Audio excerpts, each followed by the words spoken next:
they're not taking this thing for granted. But they're shutting the borders now.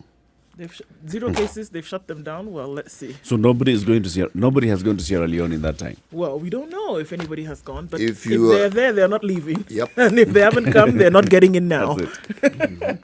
If you're in, you're in. Yep. If you're out, you're out. City, what's today's proverb? Today's proverb is, wood already touched by fire is not hard to set alight. This is a Ghanaian saying. Wood already touched by fire is not hard to set alight. Yes. Those are stories. Why? Well, take the view that if wood has been touched by fire, should we say that any element of wetness will have been reduced, if not removed completely? Yes. So, wood, by its very nature, is intended for actually lighting fires. It's intended for keeping fires alight for a while. So, you don't need to struggle with wood that has already been touched by fire. Meaning that the moment there's any fire near it, then it will do what it's supposed to do. It will actually now be lit, and it will provide the heat or the fire that it was purposed for. This one makes sense in this. Remember yesterday we were talking about anyone who has been bitten by a snake will be afraid of a lizard? Yes. This saying isn't really that different in this sense. If you've already had an experience and you know about it, something similar comes along, your reaction can almost be predictable because we already know that you have had the experience, so you have knowledge. And that knowledge more or less predetermines what you are going to do next. Yes. Okay. Once you know something, that knowledge more or less sets in place a mechanism that will more or less predetermine what you're going to do next. Yes. I see. Let's take a look at the headlines. Ndu? Lock Kenyans home is what is on the front page of the Standard. Not leaving any stone unturned in terms of clarity here. Decisive stage with Kenya's coronavirus cases more than tripling in the last 3 days and 1 in 5 people globally under lockdown. 20% of the world's population is under lockdown. The country must impose drastic measures, a case made stronger by reckless actions and warning that the coming weeks will determine how badly we will be hit. Here are pictures at the Likoni channel in Mombasa yesterday. A spot check across the country showed that a large number of defiant Kenyans continued to go about their normal business yesterday, crowding in markets, public vehicles and terminals and in the streets. So, I mean, a crowd right there at the ferry. Interesting to know. But this, okay, so yes, Kenyans are defiant, fine. They're going about their business, fine. The Kenya Ferry Service, as every other organization, has been advised to implement social distancing. Right. We are seeing it happening in the malls and supermarkets and shops. We are not seeing it happening in a government-run Kenya Ferry Service. If anything, they announced that 5 ferries up for service every morning. So. But they're not checking the numbers. Not checking the numbers. How many the people crowds get are into still the ferry? there. The crowds are still there. If you're going to say Matatu, a 14-seater Matatu shall now carry 8 people, and a 25-seater shall carry 15 people, how many people should you say should enter the ferry? It depends, of course. Are there predetermined numbers of how many people get on the ferry in one trip? Yes. So do we know what that number is? It's more the load. The load-bearing capacity. In terms of weight now. In terms of weight. So every passenger carrying vessel has limits. Yep. Every cargo carrying, they all have. Right, so they should be able to say then not beyond. So they should control the number of people who are getting onto this ferry. They should. If this is a photo taken yesterday at the Likoni channel in Mombasa. Eric, do you know how long this conversation has gone on? Which one? This issue of the number of people who the ferry should carry and what. You know, the ferry, for the longest time, has always been a disaster waiting to happen. The Mtongwe ferry happened. Yep. And you know why? It was overloaded. Yep. Simple. There was nothing wrong with the ferry. It was just simply overloaded. And it wasn't overloaded on that very day. It was constantly overloaded. Yep. On that day, it sank. Yep.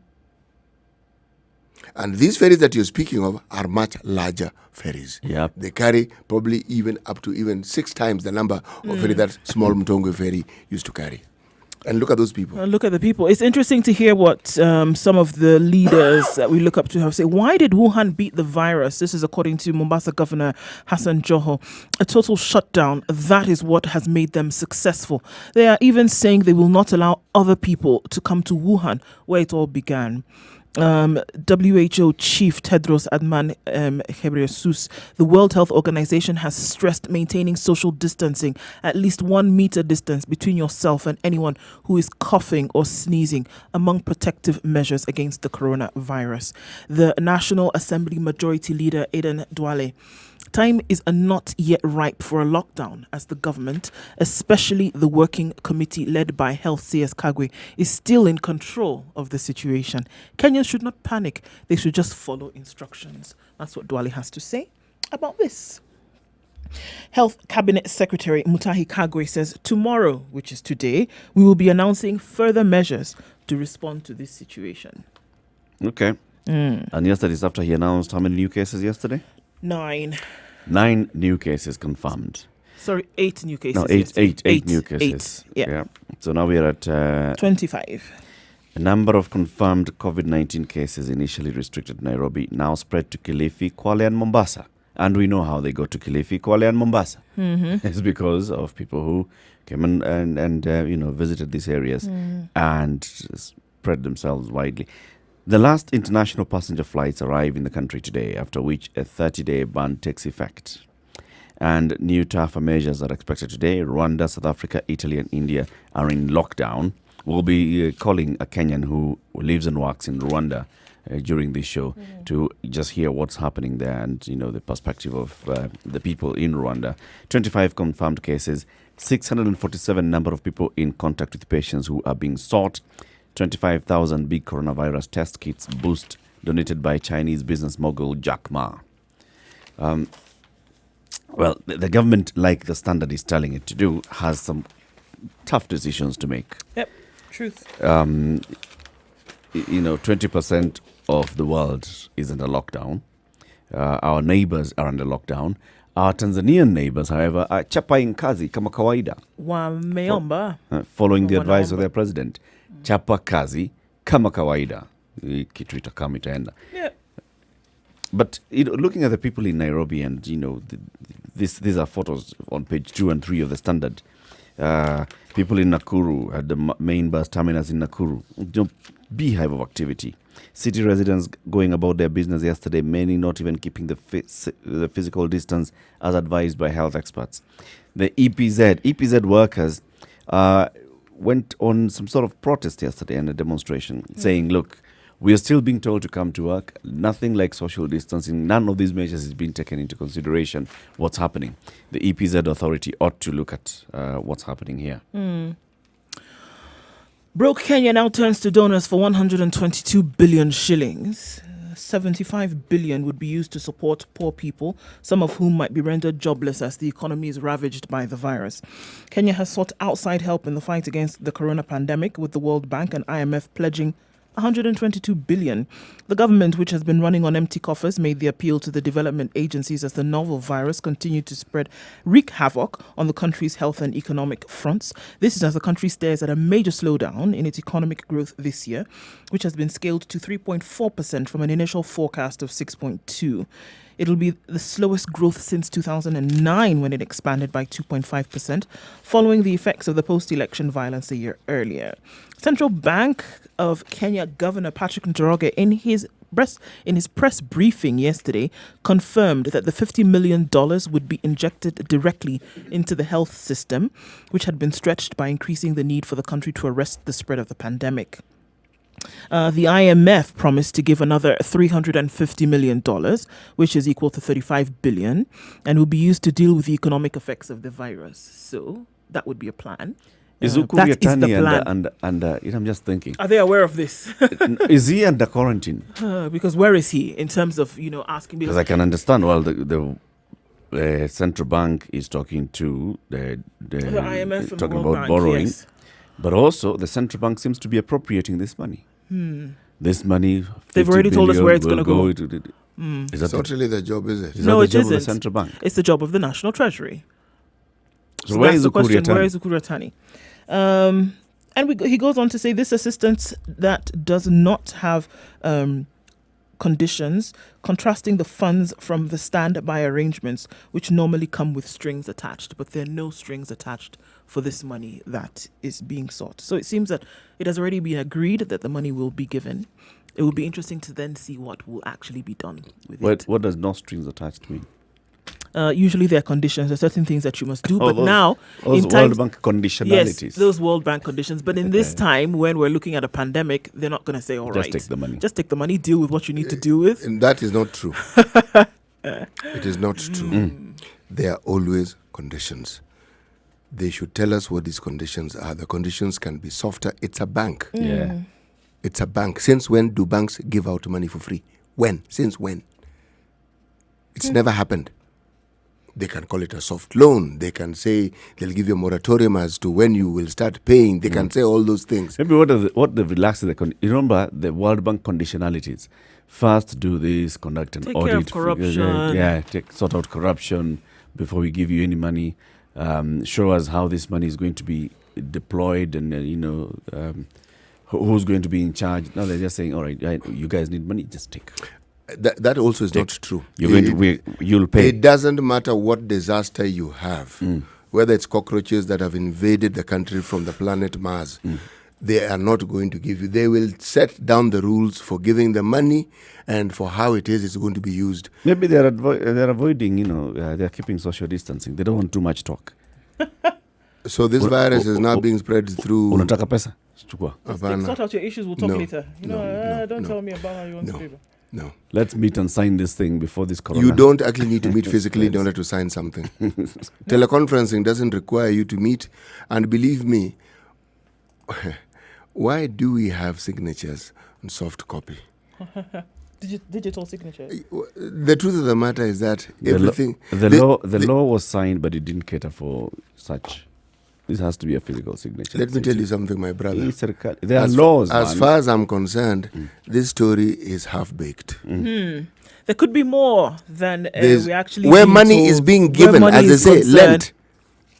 All right. We know we're talking about 122 billion shillings. We have been told where 50 billion will go.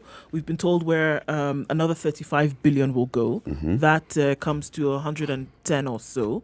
50 plus 35. It comes to about 85 billion. So the rest is going to be used to buffer the economy, as it were. Okay. So we'll wait and see if it actually happens. The kind of buffering that we get. Yes. Right? When we come out of this short break, I'll tell you what. There's a new study. What is Ajua City? It's a game. It is our equivalent of checkers or drafts. Yeah. But it uses there's a wooden platform, and it uses small tokens made of wood or stone. And the idea, and I'm not sure whether there's an 8-hole Ajua, 12-hole Ajua. I'm not certain about that. But the idea is to move these stones. The skill is in trying to actually occupy the spaces. One could argue that I'm talking about checkers, but it's more like even chess, but high speed. But using a wooden board, and instead of the blocks, you have little dugout spaces. We have it in Nigeria. It's called Ayo. So what you're trying to do is claim somebody else's house. That's what you're trying to do. Yes. Just Monopoly. No, it is. Really. It is more like chess. So you get into you're Or trying checkers. you're occupying using 4 somebody else's stones at space. once, right? 4 stones at once. So you share your stones along, and once you get to the other place and there are 4 stones, you get those 4 stones. And you keep them for yourself. Speed is of the essence here. Yeah. Why? Who's counting? That's the nature of the game. You're playing with someone else. You're not playing You're alone. not playing alone. All right. Yeah. So you don't have your turn, and the other person has No, their there are turn. 2 of you. You play. It's one against the other. Both at the same time? Yes. So you have the possibility of gaining houses on this side and on the other side. And who wins? The person who has the most houses, or the person who has the most stones at the end of the day. It's a stone here. Yeah. You say house, you're going to confuse it. Yeah, It's a okay, stone. sorry. The person who has the most stones. Okay. Or if you want direct to understand, you say plot. Yes. 18 minutes after 6 o'clock. This is a Situation Room, Kenya's biggest conversation. We're taking a look at the newspaper headlines. Remember, you can download the Standard e-paper app from Google Play Store and Apple App Store. Just one subscription fee, and you get to access the Standard newspaper from the comfort of your home. Good morning.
Classic soul, R&B, smooth jazz, neo soul, and nostalgic ballads. Make some noise. Yeah! You're listening to Spice FM. The weather with Spice FM. 18 degrees in Nairobi this morning and mostly cloudy. It's likely that we're going to have some showers in the city today with highs of 26 and lows of 16. Taking a look into Nyeri, it's mostly cloudy this morning. Thunderstorms expected in the afternoon, then with highs of 24.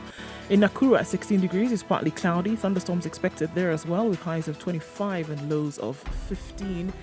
In Eldoret at 14 degrees, there's a chance of rain later, with highs of 23 and lows of 14. Kisumu was at 20 degrees this morning and partly cloudy for most of the day. Chances of rain in the afternoon, then with highs of 27 and lows of 20. Taking a look into Malindi, where it's already showering this morning at 27 degrees, and it's likely to carry on throughout the day, then with highs of 32. Mombasa is clear skies at 27 degrees, chance of rain later with highs of 32 and lows of 22. Take a look then into Kampala, and it's cloudy this morning, a chance of rain later with highs of 27 and lows of 20. Dar es Salaam is thunderstorms already at 24 degrees and likely to carry on through the day with highs of 32 and lows of 24. In Johannesburg at 14 degrees, it's clear skies throughout the day, highs of 26 and lows of 14. Clear skies in Lagos as well. Rain expected later with highs of 31 and lows of 24. Take a peek into London at 3 degrees. It's clear this morning, likely to be so throughout the day, then with highs of 13 and a chilly low of 1. Paris at 4 degrees. It's clear skies all through with highs of 12 and lows of 1. And wrapping things up in New York at 8 degrees, highs of 13 and lows of 5. It'll be a clear day.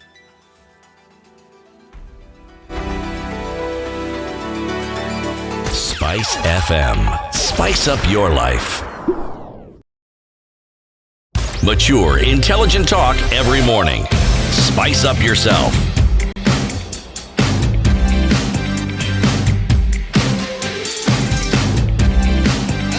Mornings done right. 94.4 Spice FM. Kenya's biggest conversation.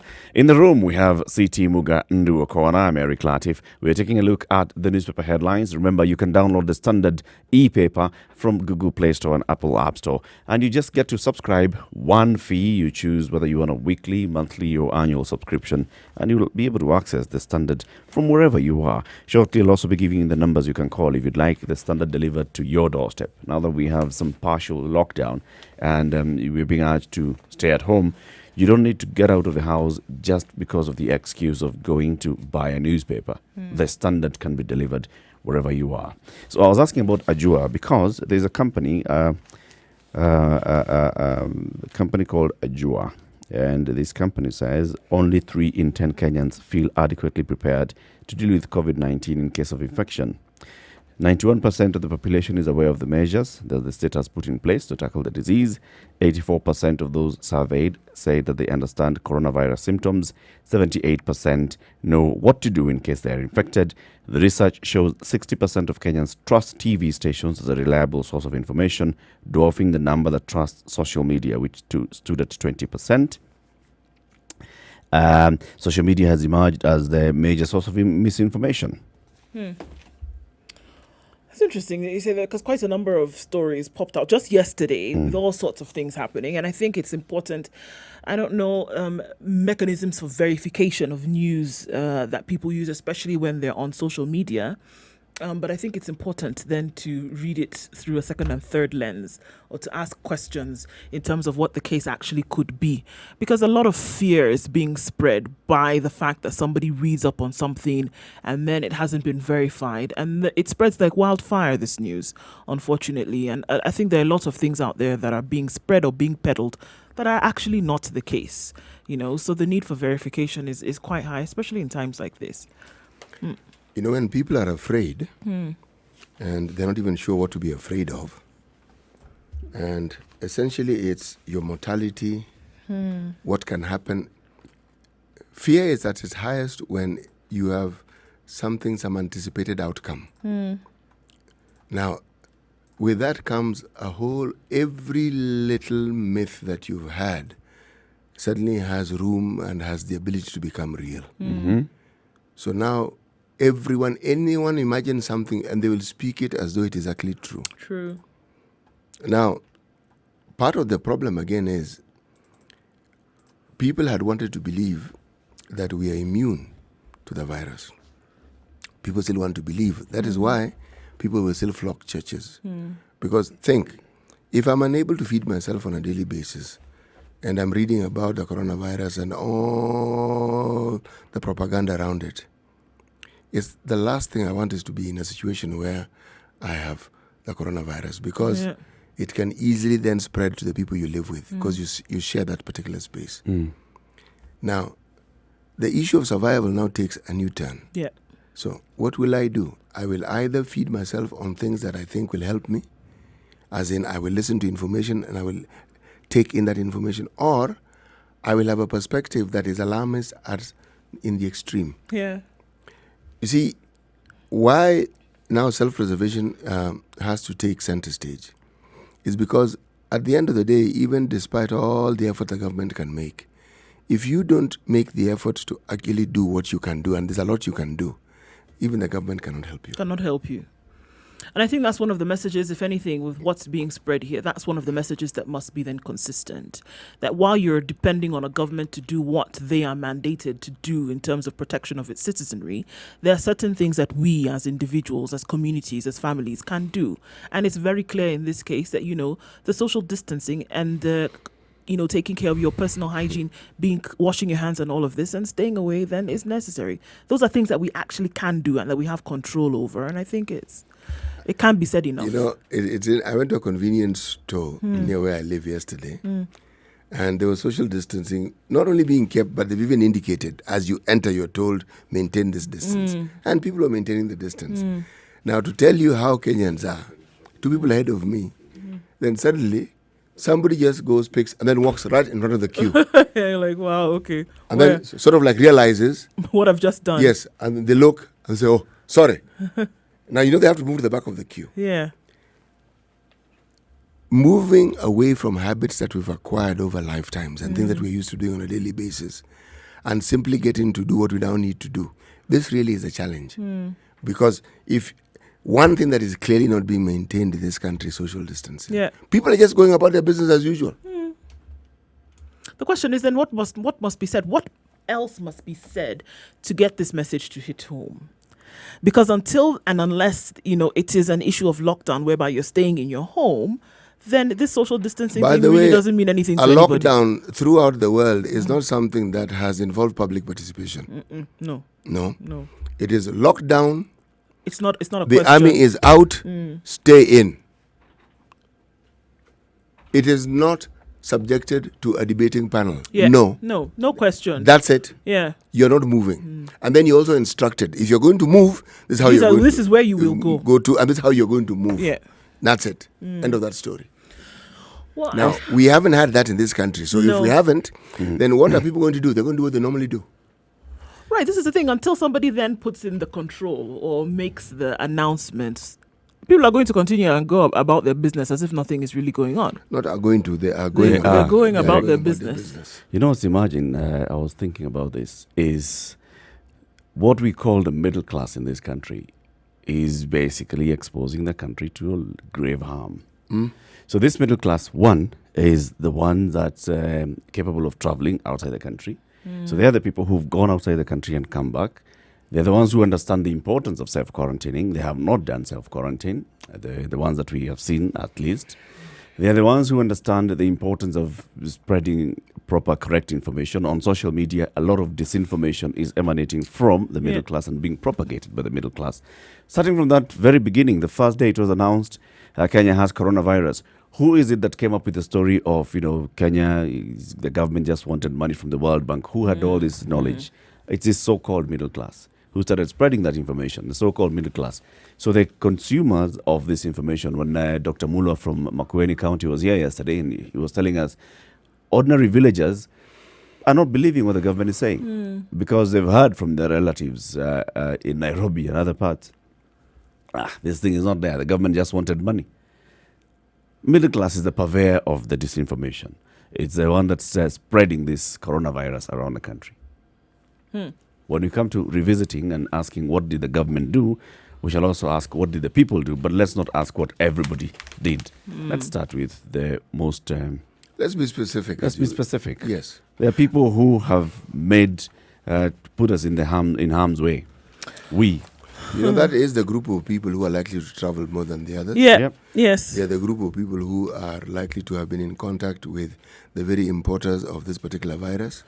And by the way, this class of people are MCAs, MPs, civil servants. Yep. That's the class of people we're talking about. And indeed, because if you look at every case that we have in this country, it's been imported. It has. Every. Yes. Somebody got it somewhere and brought it in. Tis the case. It is the case. It is the reality of the situation. This message of taking personal responsibility is something that we must actually continue to speak out about, because it is a lot easier to shift blame and to even shift responsibility and say that this is what the government ought to do. Enough of that. Yep. Enough of that. Needs to be. Enough of that. Yeah. We've seen what they're doing. We've seen what they can do. Now it is up to you, the individual. Do you want to stay alive? It comes down to that. If we're going Do to you where want to live? Yeah, where the rubber meets the road, that's Yes. what it Do you is. want You to want live? to live. If you want to live, then take the necessary action that limits the chances of you not living. Let's take a look at traffic, and the conversation continues. This is the Situation Room, broadcasting in Nairobi, Mombasa, Kisumu, Nakuru, Eldoret, Nyeri, Malindi, Spice FM, sugar and spice, and everything nice. Good morning. Pure golden sound and good talk. 94.4 Spice FM.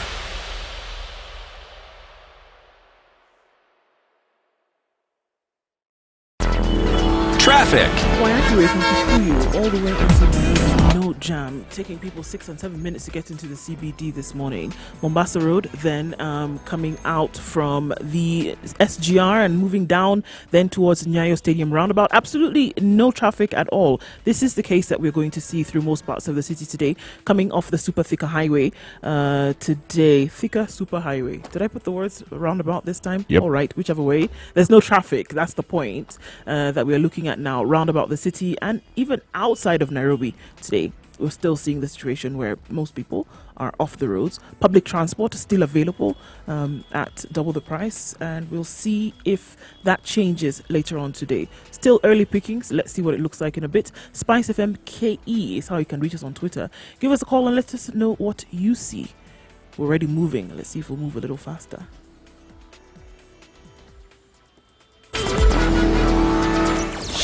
Spice and everything nice. Everything nice. Spice up your life.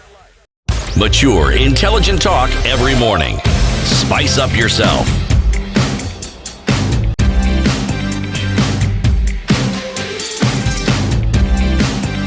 Mornings done right. 94.4 Spice FM, Nairobi. In the nation this morning. Well, it says state seeks 115 billion shillings to bail out economy. That's a rescue package. The Kenya is requesting budgetary support from the World Bank. But then there are other stories on the headline. Tokyo Olympics put off until 2021 over coronavirus. Corona what? Virus. Yep, that one. Coronavirus. The global bonanza has been pushed to next year, the first postponement of the games in peacetime because of the pandemic. That means we are not in peacetime. Come on, guys. This is a war. Ray of hope, drop in oil prices. This has something to do with barrel of oil now going for $26 from a high of $69 in December. Ridiculous. Good thing for economy. Bad thing for, of course, those countries that export oil. Yeah. 20,000 kits and assorted protective gear donated by Jack Ma landed JKIA. The ministry has expressed optimism that initial patients will be discharged soon, and that's very good news. And China to lift Wuhan lockdown, the epicenter of the virus outbreak, to end restrictions on the 18th of next month.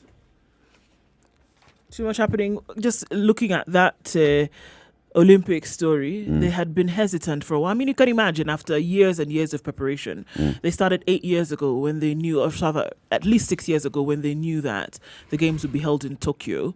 And then with all this, they were trying to hold on to it for as long as they could, looking at the king and the prime minister hoping that they would still have this there and all that they had put in place economically. But the games will then be moved to 2021. However, they will still be called the Tokyo 2020 Olympics, even though they will be held in 2021. And that's finally out. Many athletes having not had an opportunity to train and really prepare. Many qualifiers not taking place because of COVID-19 and what we've seen it has wreaked in terms of havoc.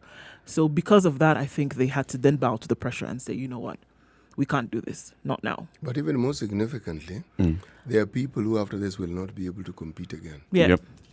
This was going to be their last opportunity Yes. to actually compete in the Olympics. Yeah.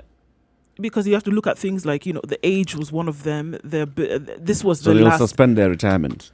It's possible that you'll have some people suspending their retirement there's because always a they likelihood. wanted to participate. Yeah. So, I mean. we'll There was see. news that came out of Germany yesterday, right? Apparently saying that the German military the defense ministry is claiming that a shipment of face masks that was being routed through Nairobi disappeared somewhere within Nairobi. But the Kenya Airports Authority has disputed those reports that a German army shipment of 6 million face masks to protect against the coronavirus vanished at JKIA, describing the report as fake news. The claims were first made by the German news outlet Spiegel Online, which reported that the masks went missing at a Kenyan airport at the end of last week.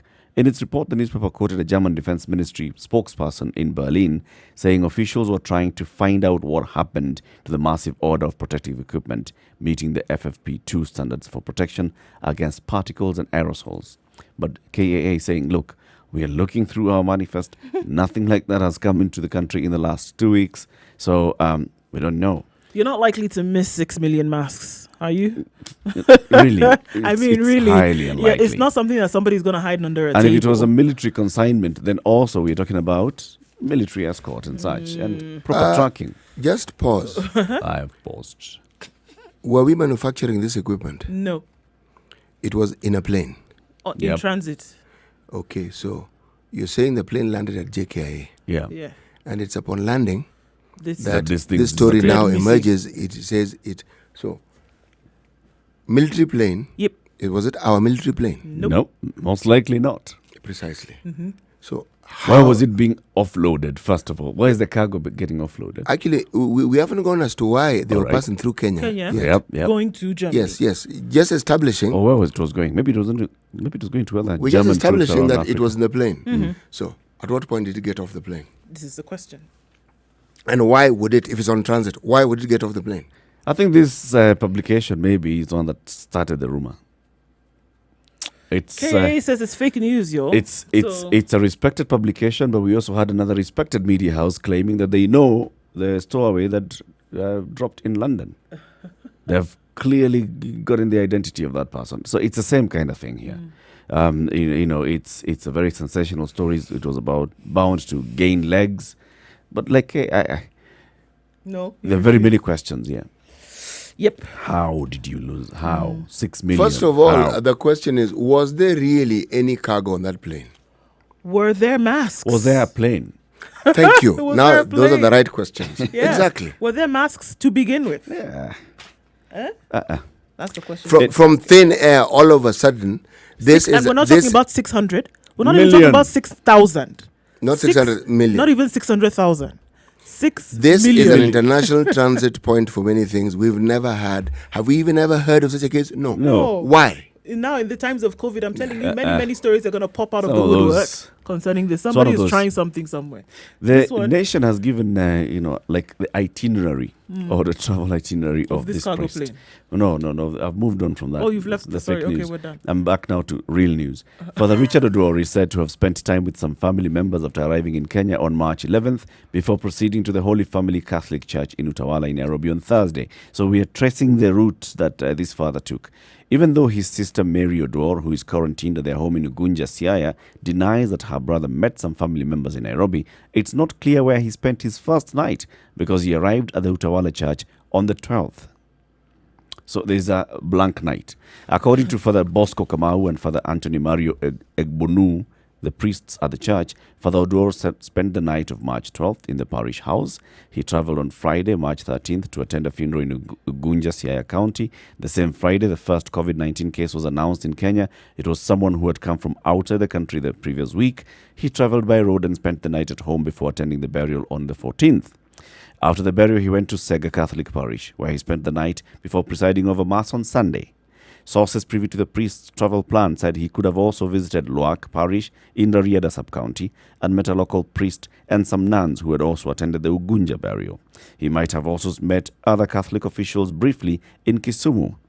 Kisumu County Commissioner Susan Oero did not confirm or deny this account, only stating that the government is tracking all persons connected to the Ugunja incident. Ms. Oduor said that her brother travelled back to Nairobi on 16th, a fact also corroborated by authorities at the Utawala Church. On his arrival, we immediately took him to a room at the back of the parish compound, which was formerly a store, and isolated him there. But also remember, the same two priests are saying after asking him to stay isolated, they realize that the man has been living, getting out of the room and going to meet other people. This is the problem. Why not just ask this guy, so where did you go? Yeah, just ask him. You can't say there's a blank line. Ask him where he went, for crying out loud, so that you have an idea of where these other individuals might be. It's not that difficult. So in this case, Oga, where did you go? So Here. at least 59 people have believed to have come into the contact with the priest and who tested positive have been put into self-quarantine. At least 59 people.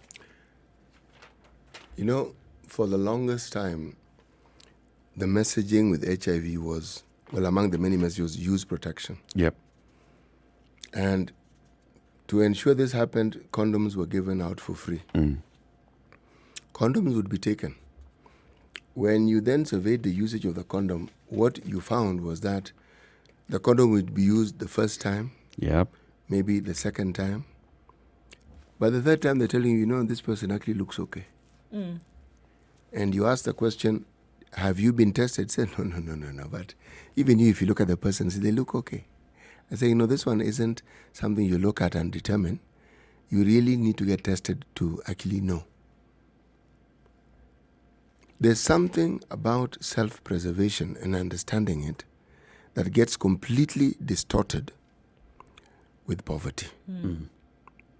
Because when people are poor, the mindset of survival that they then acquire is if you look at it carefully, it's even counterproductive. Because there is a belief they will hold, and they seem to believe that if you hold on to that belief intensively, it will become true. And yet, there's nothing that could be further from the truth than that. Yeah.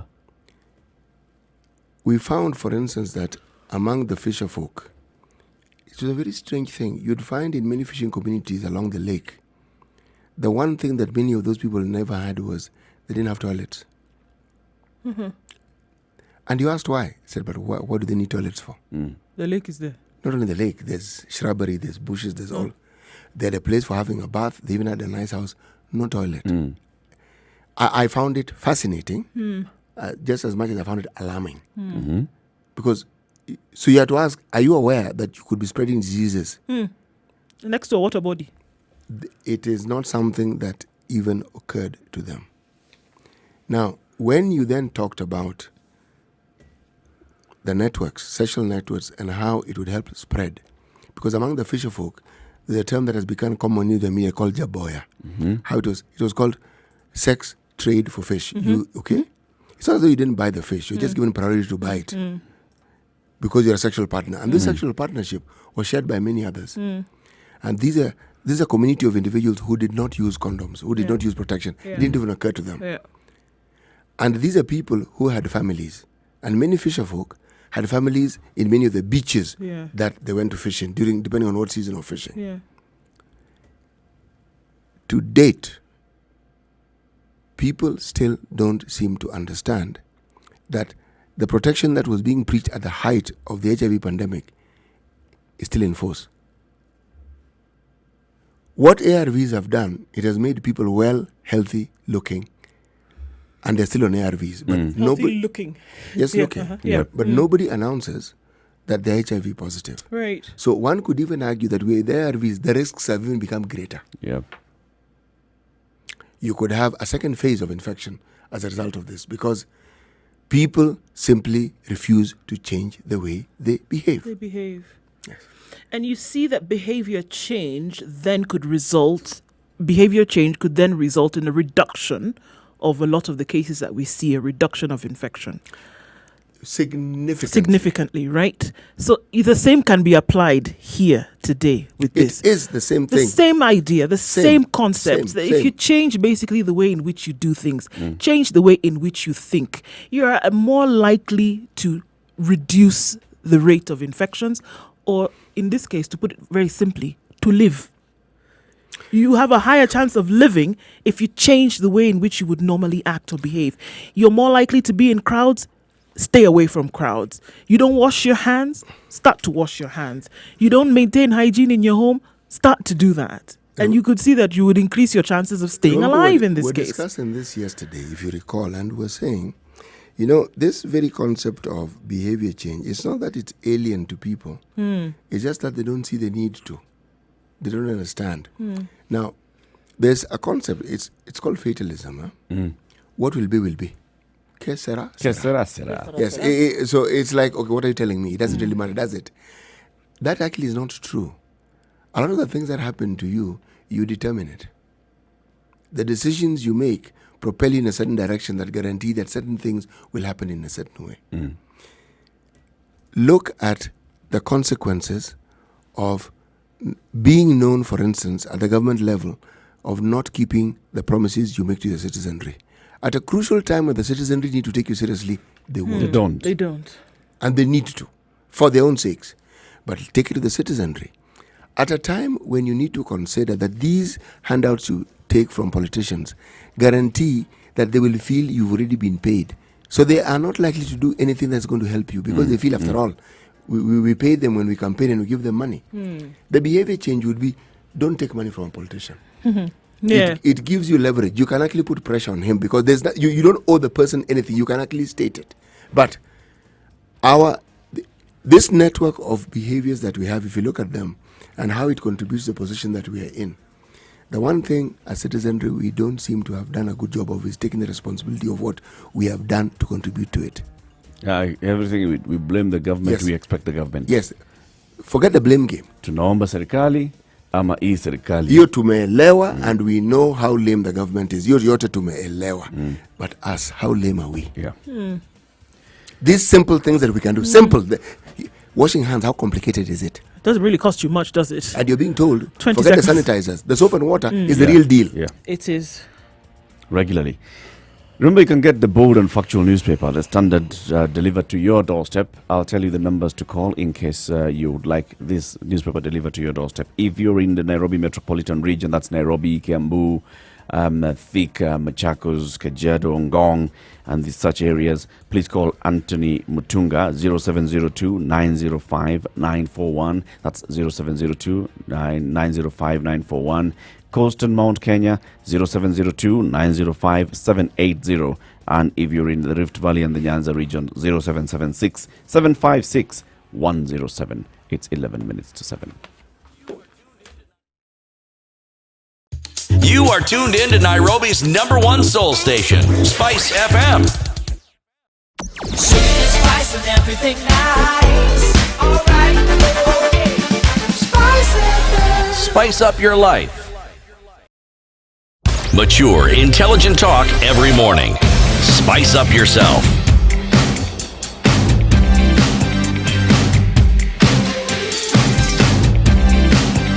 Mornings done right. 94. Kenya's biggest conversation. In the room, we have Eric Latif, CT Muga, Nduoko. We are taking a look at the newspaper headlines, what's covered in the newspapers. Of course, we now know that Manu Dibango, African Afro-jazz icon, died from coronavirus. Yes. Very sad news, this coming out of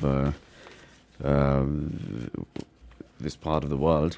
And the other story that's been covered in the nation is it's a living hell for Kenyans jetting back from overseas. This is the disorganization that went into day 2 yesterday of people who are arriving from overseas, and they need to be put into government mandated quarantine.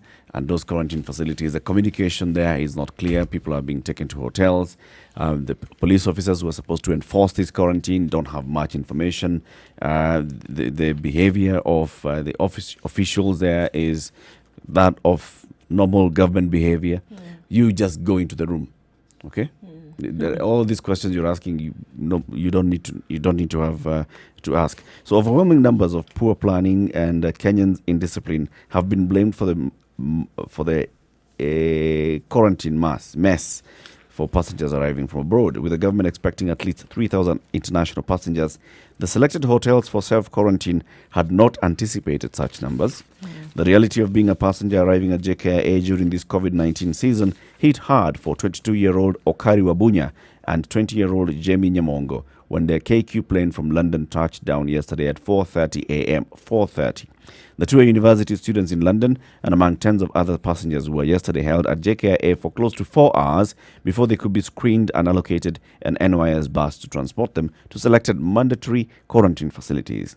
The nation caught up with them outside Pride Inn in Raptor Westlands, and they were stranded and confused after missing space at the hotel, with their parents following behind but keeping a safe distance. While for them, their main problem was not funding for their 14-day stay at any hotel, other passengers who had travelled in the same bus with them had to get alternative accommodation.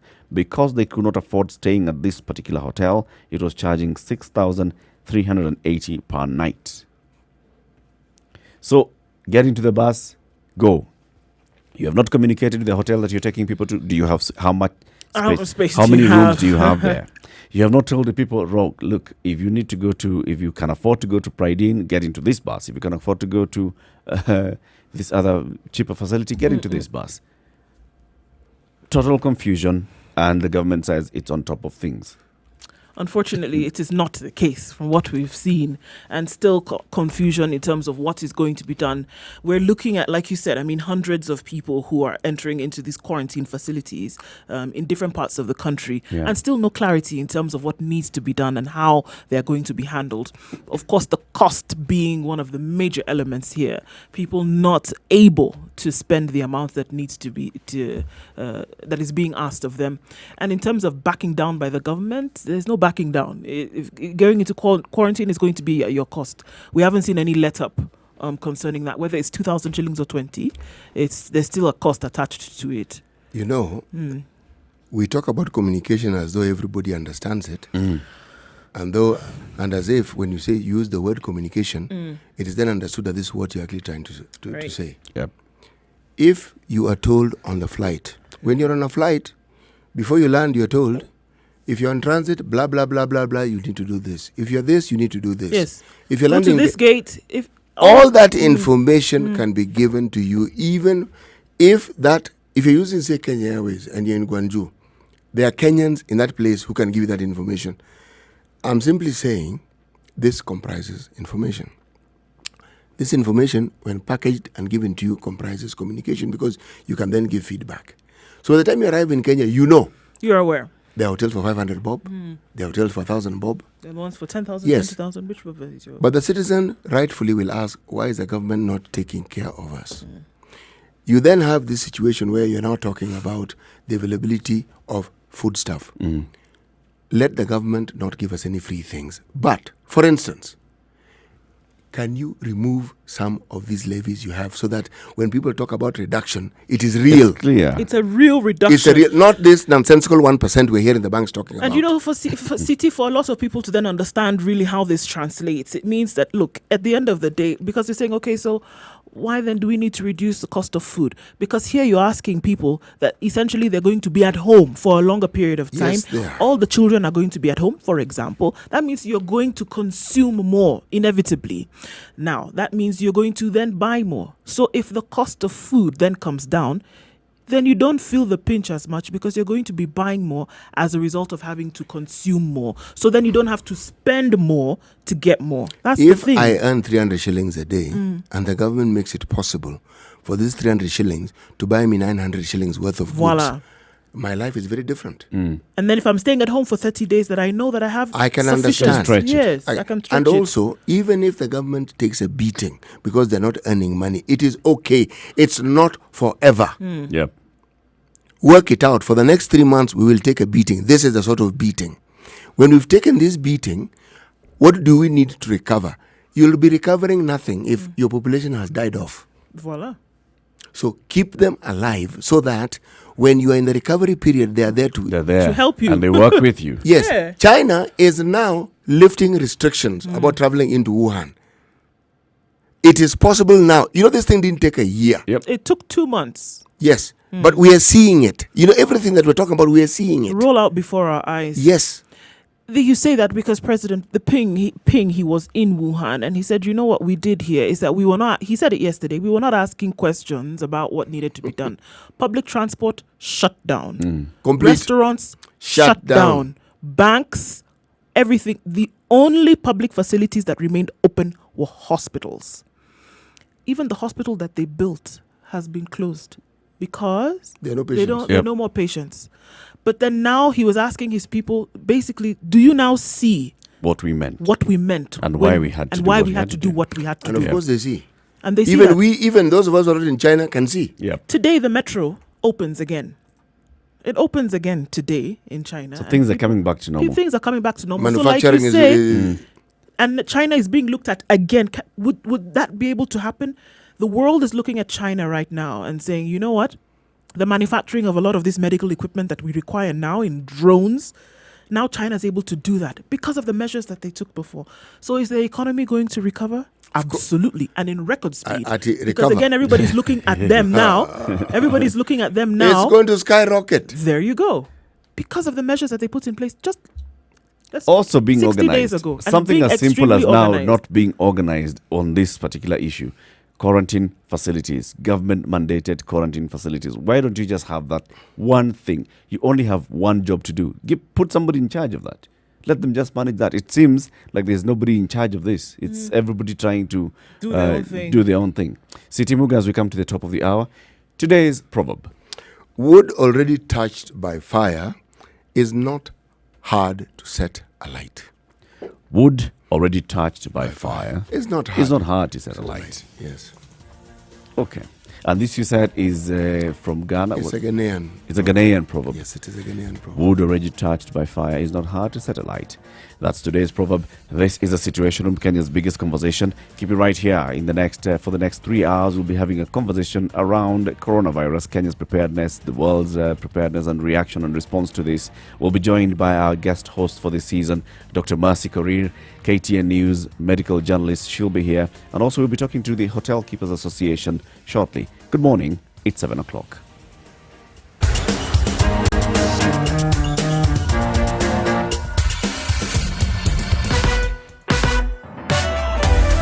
Sugar and spice and everything nice. Spice FM. Spice up your life. Spice FM, Nakuru. All right, nothing much has Traffic. changed. Thika Superhighway all the way. Ina Pepper Kupepper is what we're being told today. Moving very swiftly in and out of the CBD. Outbound and inbound, not much of an issue at all. Waiaki Way, just after ABC Place. Things have really picked up. It's actually not slowing down in any way, shape or form. Langata Road and Ngong Road are doing very well. There's an accident along Outer Ring Road just past Mutindwa, and that's holding up things a little bit. Apart from that, there would be no traffic, but approach with caution if you're in that area. Emergency services on the scene trying to open that up. Not much of an issue anywhere you look on Mombasa Road. It's easy. You see something that we should know about, don't hesitate to let us know. Spice FMKE, reach us on Twitter, give us a shout, let us know what you see if anything does happen. I'm assuming that most of you are at home anyway. However, let us know either way. 0719 012 600.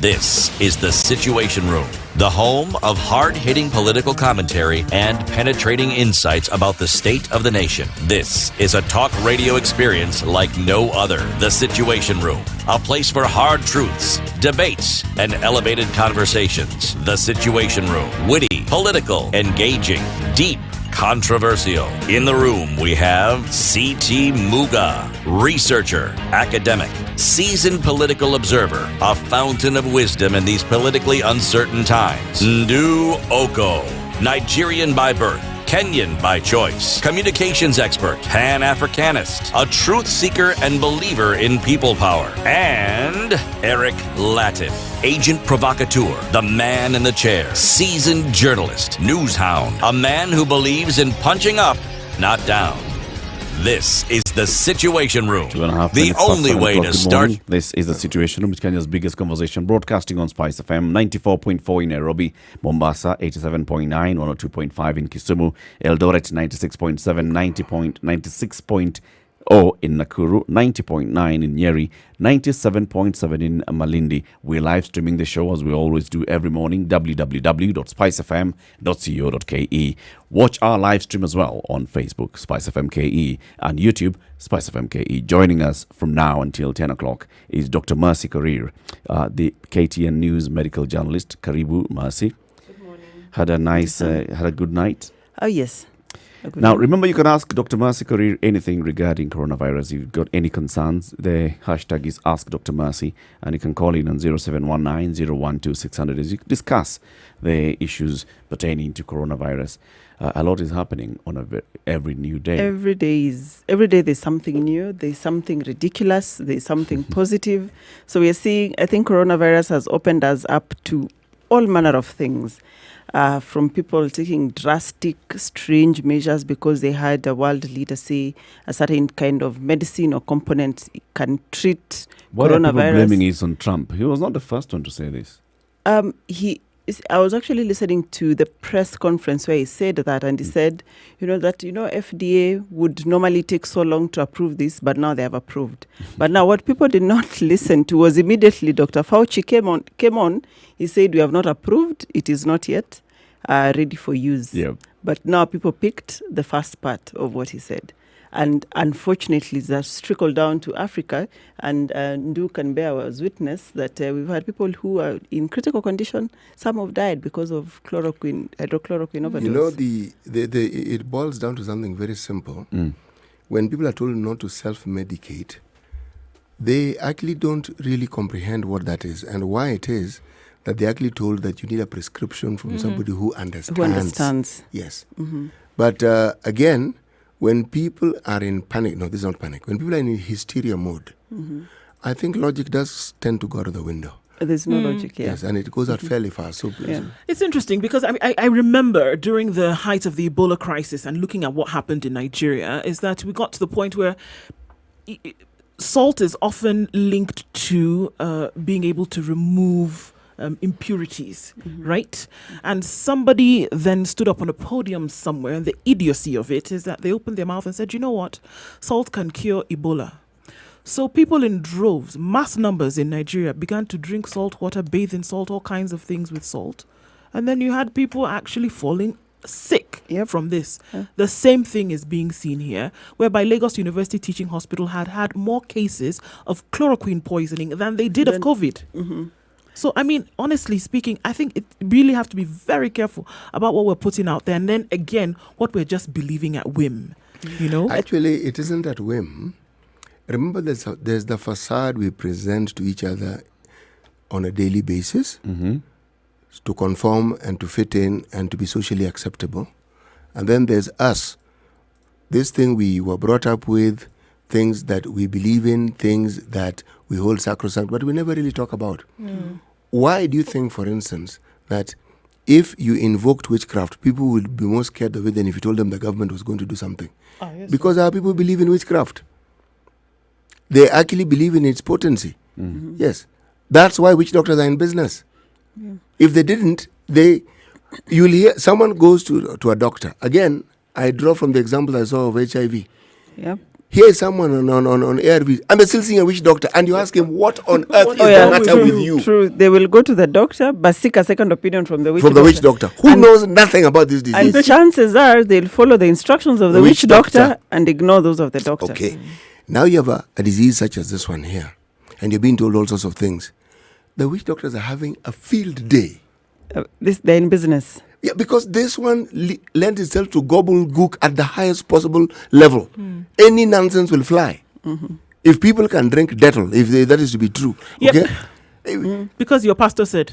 Because the pastor said, People would come to hospital when they had sold all their cows, sold land, gone to Tanzania, gone to Zanzibar. They are now a living walking skeleton. It's the movement of the eyes that tell you this person is alive. Okay? That's when they come to hospital. But they are finished. there's nothing. And when they get better, they They'll still go back. They'll still go back. strangest of things now. What we are seeing now is these behaviors that we don't normally exhibit, they're coming to the fore because we are panicking, we are in hysteria. So our real selves are actually now coming out. This is the anatomy of the human being whom we call a Kenyan. This disregard for the government, it's not even a disregard for the government, it's a disregard for self. If someone, even if I don't like someone and what they're telling me is useful to me, you would think, you would listen. But no. People are doing what they like and blaming it on their government. And it's what they like. And Some they're thinking it's misbehavior. Yes. self-preservation. Government, we've blamed them. We know what is theirs. That one we've put aside. Ours now. All in the spirit of self-preservation, quote unquote. Because I think people are being told there's no cure, there's no vaccine, but as I say, we always want to have a cure and a solution for everything. But now comes a case where there is none, you're like, no, maybe these scientists haven't found out, maybe this concoction will work, maybe this pastor will pray for me. It's concerted effort at finding the cure. It The is doctors can considered be working on their end, and I can be working on this end. But Whoever comes up with something that works. Is drinking Dettol, hydrochloroquine going to help? It may. Hydroxychloroquine. But it's not. It's yeah, not. you know that. You know you're a doctor now. You're doing your thing. Me, I'm doing my own thing. But Let me this try this. Well, it will cause don't more problems than Disinfect my system. I'm sorry. no. It will cause What more kind of chaos. what kind of trance-like nature must you be in to understand that this thing in a bottle, which has the poison code behind, actually tells you do not ingest? It's got to be some powerful stuff that convinces you, and the powerful stuff coming out of the mouth of the pastor that convinces you to ingest No, it. there's logic to it. Yeah. You are told 99.9% of germs will be killed by this. Yeah. Okay? That one you're told. Is that Yeah. not so? This virus is a germ as far as they're concerned. All right? I'm going to pause. Go to a witch doctor. The guy puts a live cockerel on your head. Okay? Hold on. Just for starters. Yeah. Okay? Yeah. Then chants some things you don't understand. But you say they're nodding. Throws ashes and dust into your face. Okay? Spits on your forehead. Okay? Rubs it in the Yes, in the mud. and then runs around you clockwise and runs around you 7 clockwise. Then runs out of the door, comes back, clobbers his own door, then tells you to get up and go. You'll be well, and you believe it. Now, Go with the chicken, so in fact. which is easier to believe, the Dettol or this chicken on your head, You didn't get well. brother? I think you are going to be so confused. You'll actually just feel well. You will just feel well. You'll be like, after all this melodrama, it has to work. I must be well. Yeah. It works. If it works, it works, man. No, but we have to stop this madness. We will see more No. tragedy from all of these things that people are picking up as opposed to the actual tragedy from COVID. That's true. But also the reality is that people will not stop doing these things. They won't. That's the thing. Right? That we cannot stop doing Dr. these things. Mwangangi here told us on Monday about, cleaning your house with 1 part bleach and 6 parts water. Wait and see. People Somebody's will- Somebody is going to drink it. that bleach for you. One They'll part- mix it and drink They'll it. say Someone will watch it. it's going to kill germs. Okay. Okay. Yes. Just wash yourself. And with this bleach. COVID is 100%. inside Or wash yourself with bleach. Ah, man. Yeah. It lasts longer. Yes, Why if you am I drink it, diluting it's actually more water? effective because instead of cleaning the surface, just make sure the germs inside are dead. No, don't say it again. Don't say Because it. you know, Somebody may pick it Yeah. up and No, think. we have to say it. You will die. if you drink bleach, You will let's die just get if it you out drink here. Dettol. You will die. Okay, so go and talk to a medical practitioner. Let them tell you what you need to do. It's not complicated. Go and talk to them. They may be a neighbor, they may be a relative. Talk to them, they will tell you. Dr. Korir is here. She can tell you drink Dettol, you will die. You drink Yes. bleach, you will die. Yes, and this story that some of these spirits, the village concocted gins and so forth help. They don't. You take an overdose, you will also die. Very good message about drinking bleach and all, but take it to Zimbabwe and the rest. Those are the ones that listen to those preachers. In Kenya, we just give money to our preachers. They don't ask us to drink anything. We send M-Pesa. We just send M-Pesa to our preachers. But there is self-medication. But even aside from that, people listen actually. You People talk actually about, listen you to talk the about preachers. like, Yeah. go They and do. have They do. stock up with paracetamol and the rest. But what's the dosage? Yeah, that's the dosage. And then How they much paracetamol can I take? I'm It's still interesting feeling. because Hii temperature ishuki bwana. With every meal. in the supermarket yesterday, for some reason, they had run out of Crest Uh-huh. bitter lemon, and I'll tell you why. Because this is for real. Because I was like, okay, what's going on? Because where there's normally Crest, there was none, and they said to me, yeah, because people have now understood that Crest contains quinine. So people are buying Crest. They're no longer buying anything else. Nairobi, here. Nairobi, So Kenya. this is vaccination. So now people are buying to drink with a meal, to take one after Yeah. meals. One Crest after Na meals. msimalize This is hiyo. what is happening. Malize crest, sasa hiyo ndio So you dawa. have Kila people mtu buying kidogo. the crate of 24. Honestly, this is the thing we're talking about. Of Crest. Yes. So they're just this is what we're overloading their talking about system now. with People are- sugar. Anything to stay alive. So man. after this, we expect we may have a Diabetes problem will with spike. diabetes. Not only that, tonic water is also going to vanish. No, this is it. Crest, tonic water, soda Oh, water. so tonic water. Yeah. Now you've told us. You see now? No, see. No, I'm They're already buying it. This is what I'm saying. So not they're- just Crest No, tonic will also go. and Stony. They'll find something. They'll say tangawizi. But what is it with people? Because the instructions Panic. to me are very Panic. simple. Very simple. Stay at home, stay clean, maintain hygiene, and that's about it. Panic. You haven't been told to self-medicate, to take Panic. this medication. You haven't been told to buy and stock up on medicines. You've just been told stay at home, maintain hygiene. Panic. Dr. Korir, I think at this point, some questions already coming in, but then to ask this one, that people are still presenting themselves at hospital. Oh, yes. People are going to hospital with would-be symptoms. And we're saying that at this point, what the message is from the government, I think we've gone a couple of days without going over that again and asking what then is the message. You do have symptoms, you feel a certain type of way. What is your first port of call? I think the first port of call for everyone is the 719. But as of yesterday, people are saying it. You actually cannot go through. It takes a while because I think there are so many calls going in. Like but I I said, think should be a pilot. Go on. Okay, anyway, we talked about it. But yeah, I think it's jammed. But everywhere where everyone lives, there is your nearest health facility, and this is now the time to know where that health facility is, especially for people in urban areas where they're used to just going to that one private facility. You'll be amazed at the number of public health facilities that are near you. This is the time to know where they are and where their contact line or contact numbers are. And we've seen counties that circulated their contact numbers. Some of them are pilot lines where now you can get access to any of the health facilities. So it is about time that we as Kenyans know our nearest health facility and the number that directly goes to them, because you'll get a healthcare worker or somebody who will be able to advise you about your symptoms and when to seek care. Now, for those who have a cough, a fever, or difficulty in breathing and have decided to directly go to a facility, when you show up at the facility, it is important, and I'll explain why. It is important that when you get to that healthcare facility, declare your symptoms first, even if it's to the guard at the gate, that these are the symptoms I have, and I have a recent history of travel, or I've met somebody in the last 2 weeks who has traveled. This is very, very important, because in case you have COVID and you will be confirmed to have COVID, you don't want to have exposed the healthcare workers to the virus. Because what this means is anyone who's been exposed and healthcare workers are not immune will have to go into quarantine. And if healthcare workers go into quarantine, who will be left to attend to the people who will come after you? or to you if later on you need to be attended to, because there's a chance if you do not declare and you are confirmed positive, then you have infected healthcare workers, they have to be on quarantine. Everyone in that shift will have to be on quarantine for 14 days. Remember, we don't have enough healthcare workers as a country. True. So if you have a shortage, you have a problem.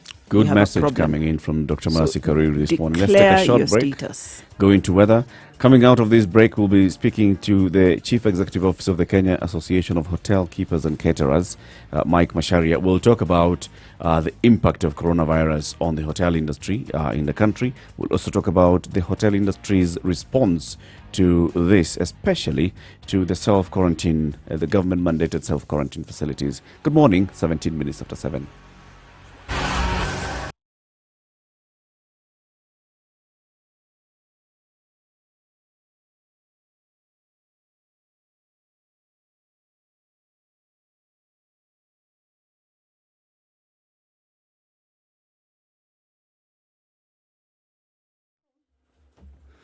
All right, taking a look Classic in soul, Nairobi R&B. As concerns weather right now, it is partly cloudy this morning. It's going to clear up later on, but then an opportunity for rain to come in the afternoon, highs of 26. And in Nyeri this morning at 17 degrees, it's mostly cloudy. Thunderstorms expected later on with highs of 24. In Nakuru at 16 degrees, it's partly cloudy, and it's going to be raining there in the afternoon as well with highs of 24. It's 15 degrees in Eldoret and partly cloudy. Thunderstorms expected with highs of 23. In Kisumu at 19 degrees. It's mostly cloudy this morning. Thunderstorms are probably going to make an appearance later on with highs of 27. In Malindi at 27 degrees, partly cloudy through the day. A chance of showers later with highs of 32 and lows of 21. Mostly cloudy in Mombasa at 27 degrees. Showers expected later then with highs of 32 and lows of 27.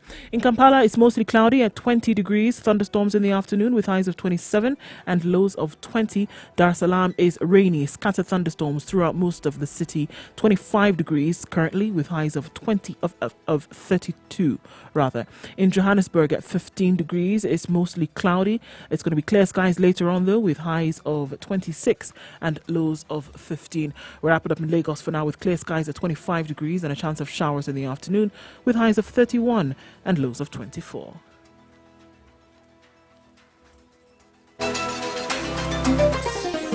Chilled Spice. Mature, intelligent talk every morning. Spice up yourself.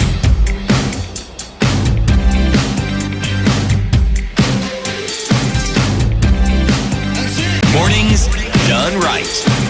94.4 Spice At 19 FM, after 7, Nairobi. Thank you very much for tuning in to the Situation Room, Kenya's biggest conversation.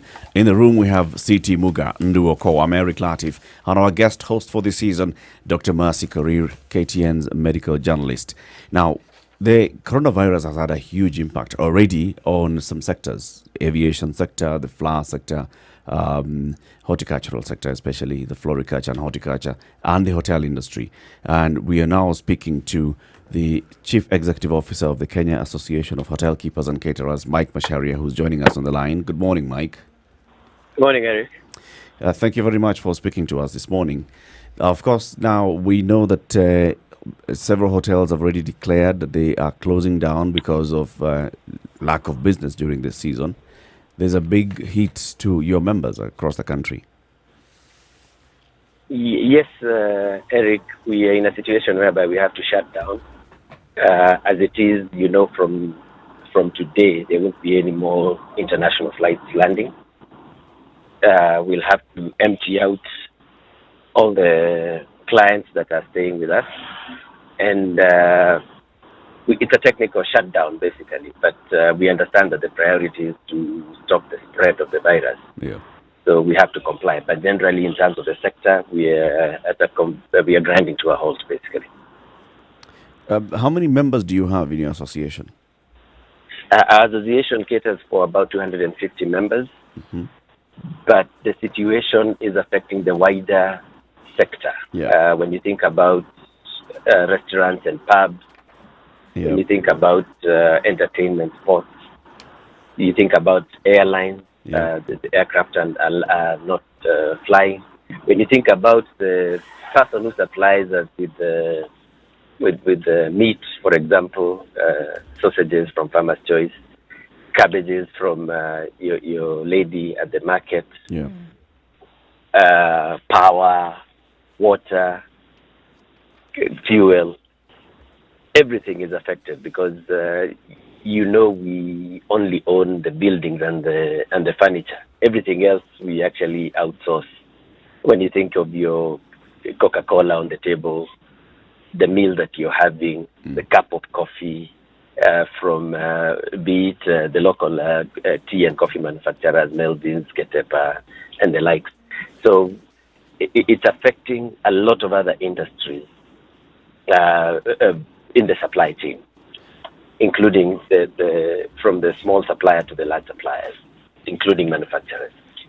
Now, of course, the private sector has been calling on the government to come up with measures to cushion all these industries from economic collapse. Yes. Have you had engagements with the government on this? Well, we've had plenty of engagements over the last 2 weeks. Government is listening. That's the good news. But we also have to remember that the money that we are asking for from government is earned from the same activities that we undertake. So it's sort of like a chicken and egg situation where you're going to ask for stimulus packages in terms of cash, and the government has not earned the money. So we were thinking that we'd try and come up with some innovative ways of releasing some cash into the economy. And we are happy that the central bank governor announced the measures to reduce the CBR rate and the CRR rate. That was yesterday, the day before yesterday, and this would release a bit of liquidity into the economy. There's not much understanding, Mike, on the impact of that. What exactly does that mean when the central bank lowers the CBRR? How does that cushion businesses? What happens is that this money moves to the commercial banks. So the commercial banks will have some extra money that they can either sell as loans, or they can utilize to cushion the people who have existing loans and are unable to pay. And number three, the government can borrow. And once the government borrows, then the kind of stimulus packages that we were talking about could be then beneficial to the various sectors. So if you combine that with the 7.4 billion that the government got, you have at least something to talk about. Initially, we had nothing to talk about. We had not identified any cash that the government would bring on board. But we've also been in discussion with the government about reduction of PAYE mainly for staff members, and moving forward to look at a review of the VAT regime, so that the businesses can have just a bit of extra cash in the intervening 2 or 3 month period. Do we see this actually coming to be, Mike, in terms of suggestions that have been made and then activations by the government, if that'll actually happen?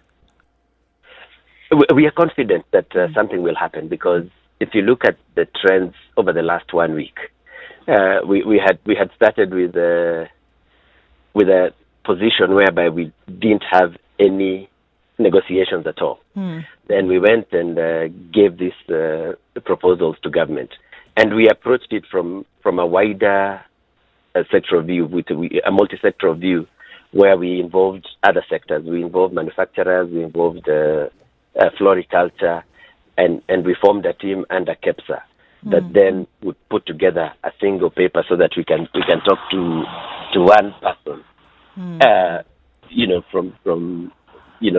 from a single voice. So this is what was happening, and we have seen that our colleagues in government are not averse to some of the ideas that we are giving, and they are also as concerned as the rest of us are. So remember that even government officers are citizens of this country, and they are going to suffer the same consequences because this virus is not selective. So everybody wants to find first, how do we stop the virus? That's a priority. Yeah. Then from there we can discuss a recovery of the economy, because the world economy at large is collapsing. anyway. So we all have to think about how do we recover post the virus. But most important, we have to deal with the spread first.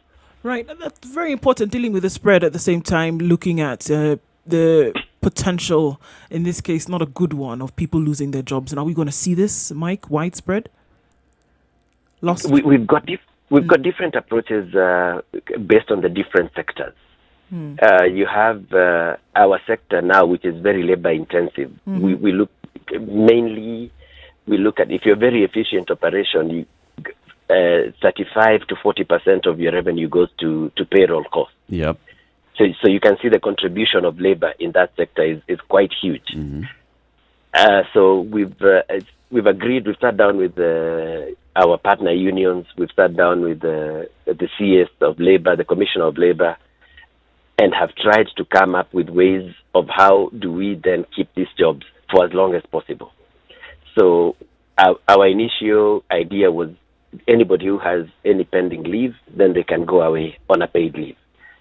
Then after that, we start discussing about taking unpaid leave in rotations, probably of 2 weeks, and that would land us towards the end of May, early June, by which time we'll have reviewed the situation. Now, for us to be able to sustain it much longer, we will need some intervention in terms of real cash. Yeah. And this is where now the discussions are very, very advanced with government, and we are trying to see how best is it. We've got examples from other economies, even though they are larger economies and more developed, like the UK announced some very ambitious, radical ways of sustaining the economy. Yeah. I can see the US is doing the same. Yep. Spain has done the same. Canada. So even though we are not at that level as an economy, we could still try and borrow a leaf or two from there. I'm going to take you back just a little bit. When you talk about, needing real cash and then are we talking about putting cash in the hands of workers who might then be asked to go on unpaid leave? Is that who we're looking at directly? That's what we are looking at. Okay. Because unpaid means unpaid, so they don't get paid. Yes. They may get paid a portion of their salary, because what we've advised is that don't send them away for a month. Send them away for probably a week or two, so that first of all they save on their transport costs and their daily lunch costs and everything, and then they come back and they earn a little bit. This thing has also have to be tied in with the property owners and landlords. Are they able to come to the table and reduce rents? So it's a wider conversation that we are having, because if one is on half salary, for example, then it means they probably might not be able to afford all the household requirements. Right. So we need to also bring in the property owners and ask, if I'm a business and I'm paying rent, Yep. are you able to give me concessions? If I'm living in a rented house, are you able to give me concessions? Yeah. If I'm in a mortgaged house, is the bank able to stretch my mortgage? So these are some of the discussions that we are having and looking at the wider impact on the economy. Mike, let's now talk about what the hotel, especially in Nairobi, the hotel industry is doing with this new measure to have government-facilitated quarantine. We are Yes. seeing that some of these people are being taken to hotels, and the hotels appear to be charging just the same that they charge on a normal day. Business as usual. It's business as usual, without considering that this is somebody who's coming back, and these are, unfortunate circumstances that are landing them there for 14 days. Quite unfortunate, but the truth of the matter is the hotels have come up with highly subsidized rates.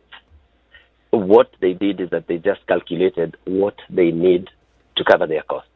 So if you look at some of the hotels are charging ranges of between 3,000 to 9,000. Yep. And this rate includes all the meals. So the clients will have breakfast, they'll have lunch, they'll have dinner, they'll have afternoon teas and coffees, and they'll have accommodation. Right. And remember, the same rate also includes the element of tax that we are talking about that should be reviewed. So what we did, we asked our members, come up with rates that simply cover your costs. But you can imagine, somebody arriving back from the country, you're going home, and you don't have a lot of money. Yep.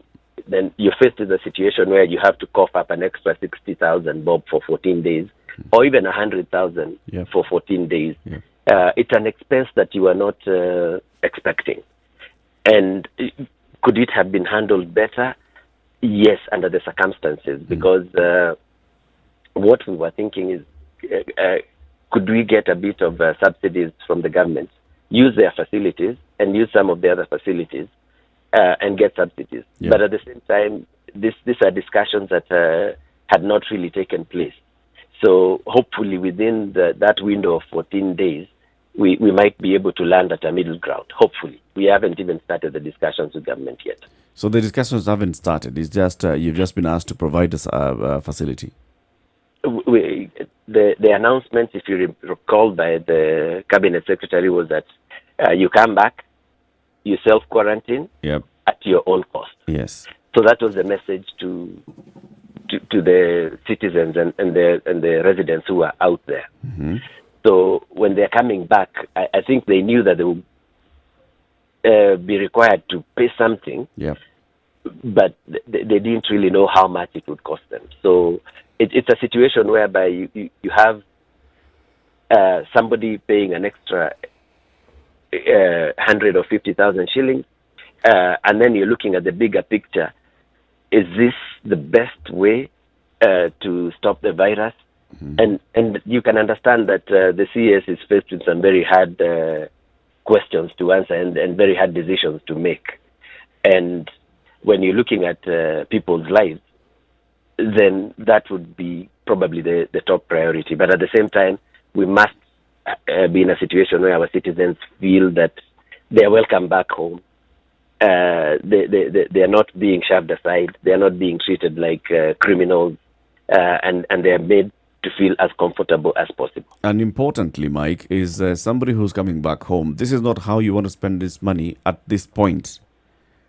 Right? You're looking at, you have 50,000 shillings. This is money that you could use to support your family, the family that you're coming back to for the next couple of months, not just spending it on a 14 days quarantine.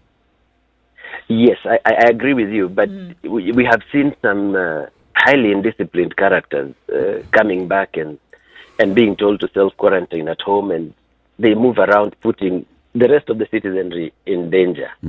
So it's a delicate balance, because the cases of indiscipline are not isolated to one or two. They're actually quite many. We even saw a young man who knew exactly what he was doing, running around from Nairobi to Nakuru yesterday. So this is the height of irresponsibility. Yeah. And this is where now the government must clamp down. And it's not only in Kenya. We saw in London, people are told to stay home. It's the first day of spring, the sun is out, and the parks are overcrowded. So the UK government had to tell the citizens, we are shutting down, stay at home. So it's a big challenge, because it's something that has come to interfere with the normal routine. Nothing like this has happened before. If it happens in isolated situations like Ebola and Zika and so on. And the entire world population has to come to terms with it. And these are some of the pains that we have to undergo in order to understand how to deal with a situation like this one in the future. So even as hotels are used as quarantine centers, how well prepared are the staff that are there that are going to be attending to those guests? Because on one side, we are looking at putting a certain group of people into quarantine, but they'll come into contact with some other people who are already in country who will need to attend to them. Are they well prepared? Were they well prepared psychologically even to deal with the huge numbers of people who are likely already infected? We have two levels. We are working very closely with the Kenya Healthcare Federation and the Department of Public Health. And yesterday we rolled out some training of the staff. We did not reach that many. And this is what we are doing now within the hotels. We'll be setting up training modules today. And this training is meant to cover not only the staff, but even the the clients that are within the hotels, because we are seeing situations whereby they are seated, they are bored, and they want to congregate and talk about things, maybe have a meal together, maybe have a drink together in the evening, cup of coffee. And this is the kind of training that we need to tell them that this does not work. Self-quarantine means stay away from interhuman contact as much as you possibly can. Yeah. So we are working with the Kenya Healthcare Federation. I think Dr. Masi is a member of that federation, and we are rolling out some training. And we also need, on top of the hygiene and physical training, we also need some people who can give us some psychological support, because you'll have a lot of people who are undergoing a lot of stress and frustration, and they might need some support in that respect. What protocols do you have in place for the people in quarantine? For instance, stay in your room, do not get out at all. When you're being served, the service is being done to your room, and you have to stay maybe a minute before you open the door, stuff like that. Or are the hotels keeping the restaurants and bars open, and people are coming down for the meals in the restaurants? There are some protocols that have been given by the Ministry of Health, and those are the ones we are following.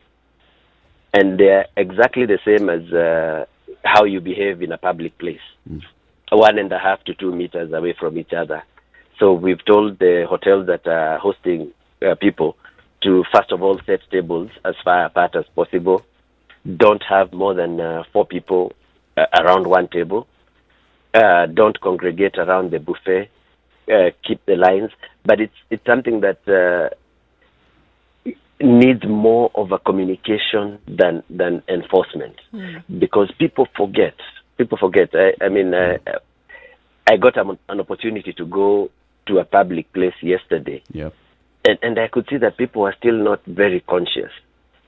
Myself being conscious, I was trying as much as possible to stay away from people, but I saw that they are not very conscious. So you have to keep. If it's a place where you have announcements, you can make continuous announcements so that people understand. If somebody then shows some fever-like symptoms, what do? Call this number, stay put, get help. The protocols are there, but I cannot say that they are being followed 100% to the letter, because we haven't had enough time. From the time we started, we reported the first case. As a country, we have not had enough time to put out that information. And I can see even now in the morning, I'm going to a small meeting, and I can see still a lot of people walking together, still chatting, and they are meeting with others. And these are some of the things that we need to do as a country. Just send out a lot more information. Maybe we can have billboards. Maybe we can have announcements like we do during elections, where somebody is walking around rallies with a microphone, political rallies. We tell people, and in a language that they understand, because we are assuming that everybody watches TV and listens to radio and buys a newspaper. But the majority of the people out there are not in that category. Mike, just listening to you speak, and we obviously looking at the country, people are divided into sector. I mean, and you could call yourself in this case a sector champion, whereby there's a certain group of people who you are, umbrellaed for. And I'm just thinking now that, it's possible that people within sector can spread the message within their own sector to make sure that people are hearing that. Do you think such a thing would work? Because it seems that unless we segment and then spread this one message through those segments, it then becomes more and more difficult to get everybody to hear it at once. But if it's through sector, then people can understand under their own umbrella this one message going out. Would that make sense? It does, and we've thought about it. We have a small private sector team that has set up a call center, and we have put together people who can, because social media is very important. However, social media is also dangerous because some people are sending out the wrong messages.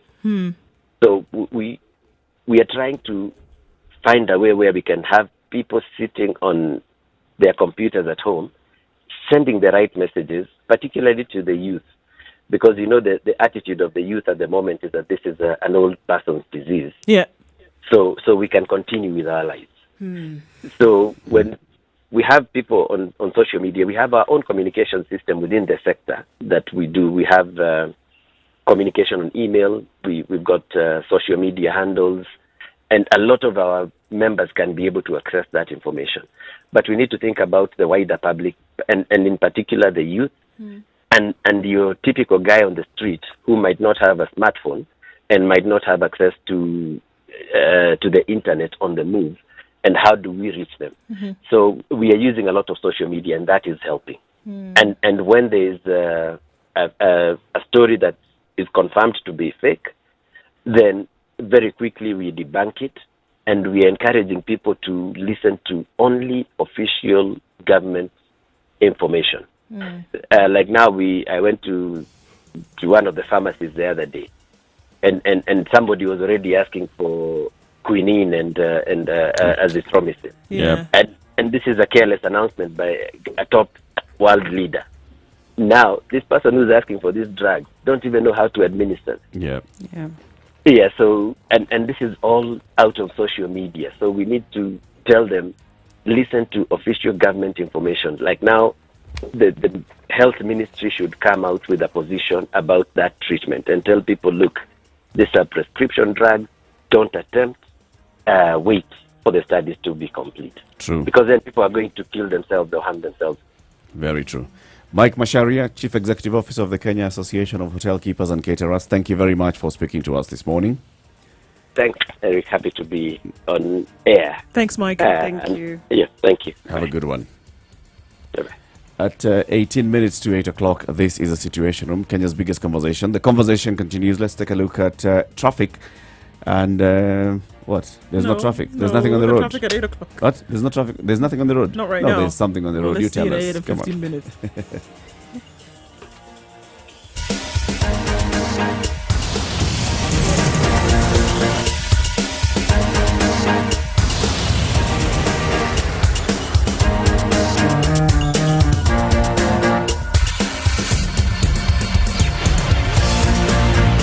Classic soul, R&B, smooth jazz, neo soul, and nostalgic ballads. Make some noise.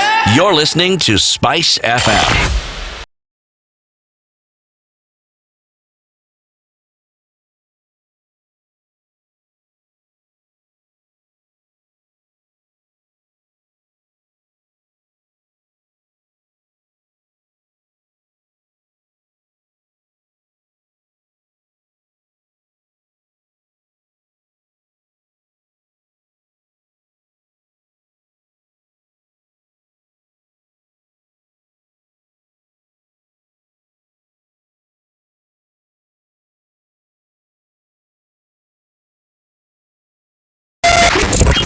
.9 Spice FM, Mombasa.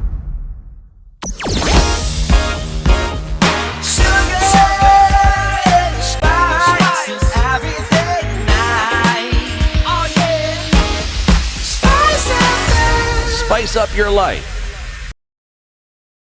Mature, intelligent talk every morning. Spice up yourself. Right now, there is a tsunami warning. This is in Hawaii. Mornings After 7.5 done magnitude earthquake struck in the northern Pacific on Wednesday, a tsunami warning has been issued for shores on Russia's Far Eastern Kuril Islands.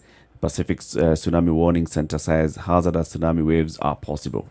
All right. So this is what has happened this morning. 7.5 magnitude earthquake struck in the northern Pacific this morning, and a tsunami warning was issued for the closest shores on Russia's Far East Kuril Islands. A tsunami watch is in place in Hawaii. The U.S. Geological Survey says the quake struck 219 kilometers south-southeast of Severo on the Kuril chain, far north of Japan, 56 kilometers deep. The Pacific Tsunami Warning Center says hazardous tsunami waves are possible within 1,000 kilometers of the quake's epicenter.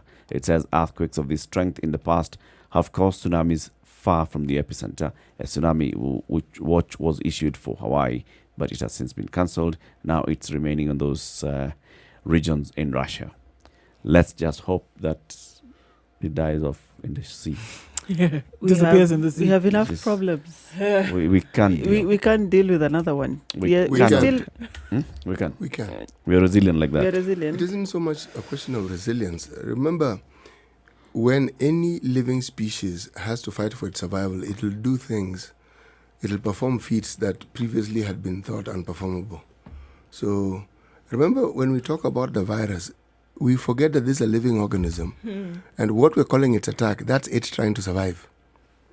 When it's propagating, when it's mutating, that's it trying to survive. It's a living organism like us. And that's what's happening. Now, we are trying hard to kill it, and it is trying to survive. It has mutated already. It's going to continue mutating. Yes. That's its attempt to survive. So already here in Kenya, we've been warned that there's heavy rain coming by the Kenya Met Department. Regions that are going to experience heavy rain: Kisii, Nyamira, Kericho, Bomet, Narok, Nakuru, Kajiado, many areas. Garissa, Marsabit, Mandera, Wajir, Nyeri, Kiambu. I'm just speaking Eric. across the That's country. the whole of Kenya. Which area? Have you What not are the going- areas where Wait, we it's should not not going be to affected? rain. I'm not seeing coast. So is that the only one that's Kakamega. not going to rain? Yeah, it's Nairobi area. So the intensity is expected to increase to more than 20 millimeters in 24 hours on Thursday in western, central, including Nairobi, southeastern as well as northeastern regions. The rainfall expected to intensify further to over 30 millimeters in 24 hours over central and northeastern regions on Friday, and is expected to reduce in intensity on Saturday. So today, Thursday, Friday, and then Saturday it dissipates. Everywhere else apart from the coast. But that's a good thing, though.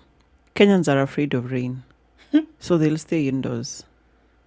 So If this virus There- is coming with rain, that problem would be sorted out. yeah, If it was coming alongside rain, So the people Stay at people home. will try and so stay God home. is telling the government, lock down. Your government is not locking down. Rain. I'm gonna lock you down. So it's a good thing for the virus. Okay, Okay, for us, cities doing for our for the fight against the virus. virus. Yes. City's doing the beady-eyed look. Maybe now we need to get to the airborne question. Okay, and let's land get to the things, airborne. Dr. Career. Okay. Okay, so I mean, just for looking at what people have been asking, we had an article that came out of CNBC yesterday, and people then picked up on it and ran with it, and now it has landed, and people are saying, is this COVID-19 airborne? Okay. So, not really speaking to, WHO had a Q&A with one of their emergency team leads, one of the specialists in emergencies that has been dealing with she's called Dr. Maria Van Kerkhoff. So she was explaining this, and categorically she said it's not airborne. This is a respiratory virus.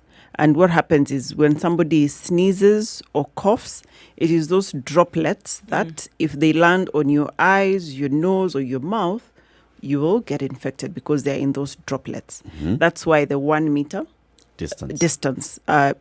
She actually says maybe we should just call it physical distance as opposed to social distancing, where you have to maintain at least 1 meter, because that way the droplets are unlikely to get to you beyond 1 meter. Right. So 1 meter plus is a good thing.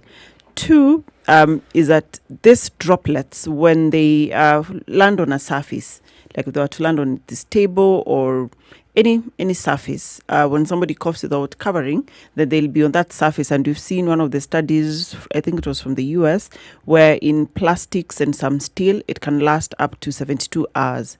So you can last anything from a few minutes to a maximum of 72 hours. So that is why they're called to disinfect all surfaces, clean all surfaces.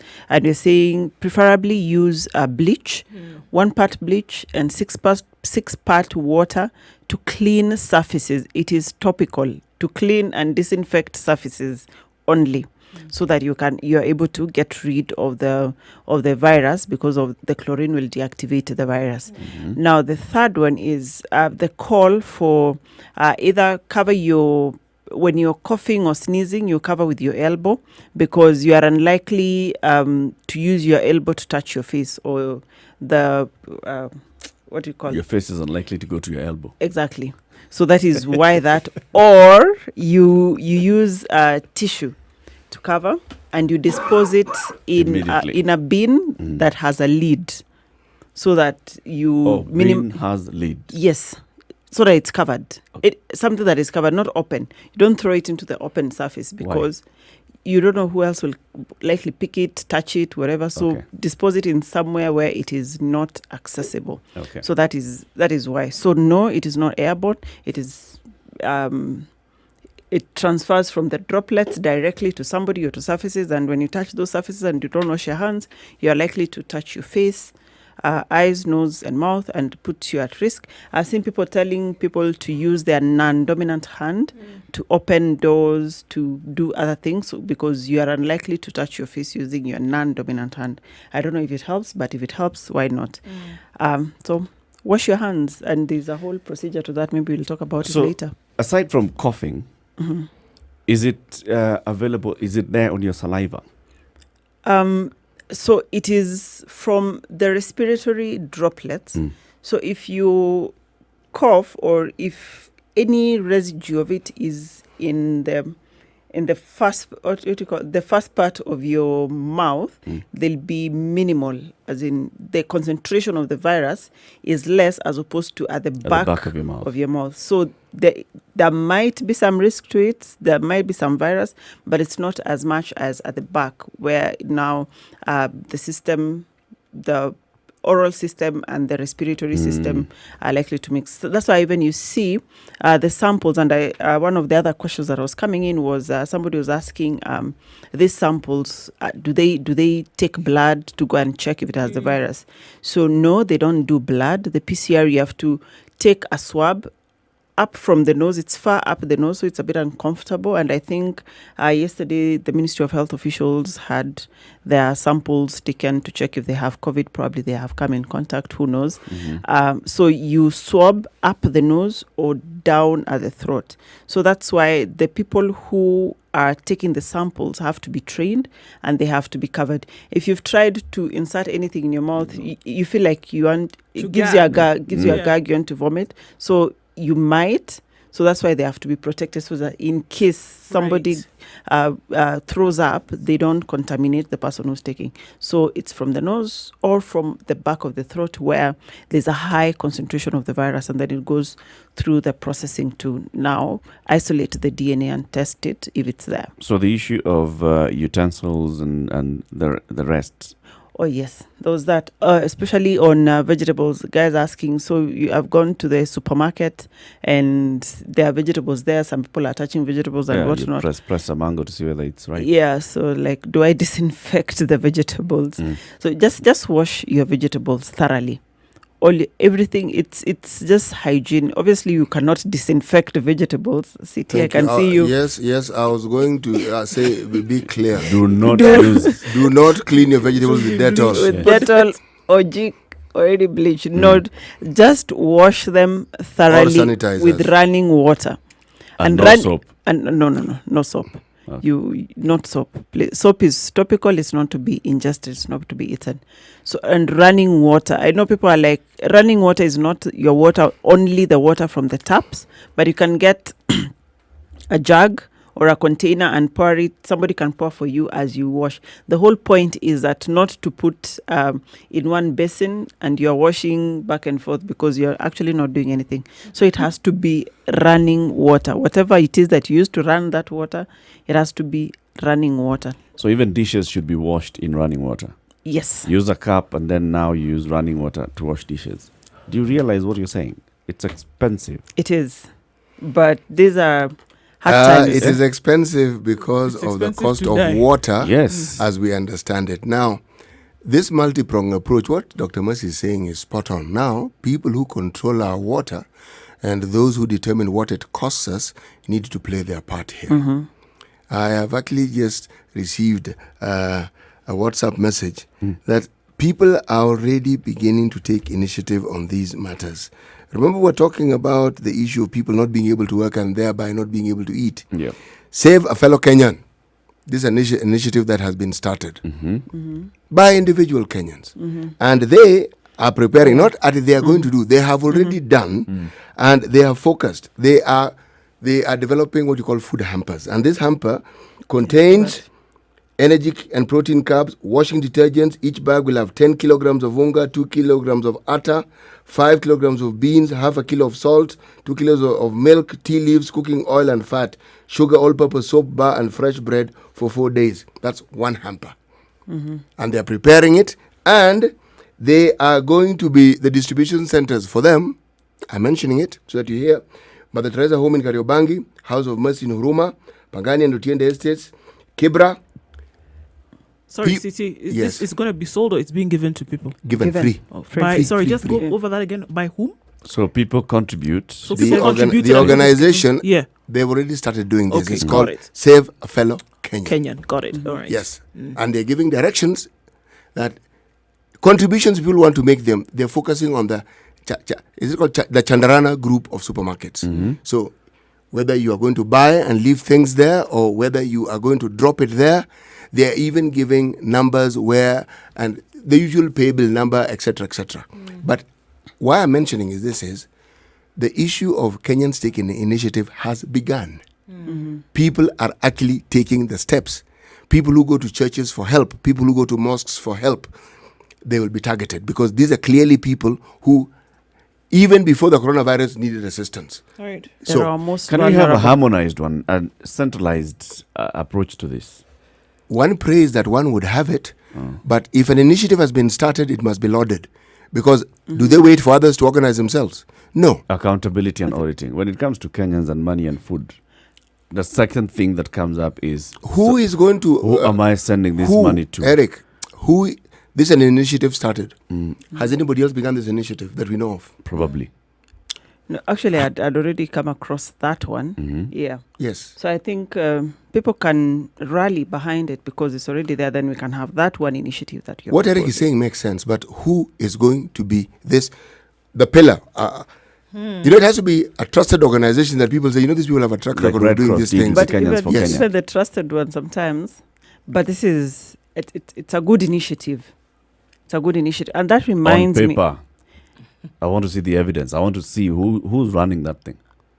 Actually, Eric, all I'm your representing many Kenyans all, who all, are like, all your okay, I all- want to all your- contribute, but all who am your- I giving all money your to? concerns are real, and they should continue. Let us hear, but let us also verify. I'm in agreement with you. I'm in full agreement with you. But The I number- am saying this. They have a number there we can call. Yes, they are not a number. They are There are many numbers that you can Good. call. As you get those numbers, that reminds me. You remember when you are telling people not to stockpile and buy everything in the supermarkets. People should just buy what is enough. Probably like something that can last you Maybe a week. For those that are able to, just buy enough, maybe for a week. One, to decongest our supermarkets so that not everyone on a daily basis is going to the supermarket. So buy enough for a week. Don't buy for a month because now your neighbor also needs it. Remember, these are tough times. If a few people buy everything, then there is a group who will be disadvantaged, and you never know what that unrest will cause. So just put enough for a week so that we avoid all of us going to the supermarket every day, and so that there's enough for everyone. We'll address that shortly. The kind of fears that people have is this week. How do I know about next week? What Actually, kind the of fear is pressures are we already gonna there have because next week? remember, with this partial inconsistent shutdown that we have, Yep. there are people who already are out of a job, True. which means they don't have money, True. and which means they're already going hungry. Coming to the top of the hour, CT. Wood Today's problem. already touched by fire is not hard to set alight. Wood already touched by fire. Yes. It's not hard to set a light. No, it's not. Dr. Marcy Koriri is looking at you, trying to figure it out. So, wood, No, fire, I lights. was just True, wondering. true, not true. Have I seen this in practice? If Yes, I'm sure she has. Good morning. It's 8 o'clock. This is a Situation Room. It's Kenya's biggest conversation. Is it a-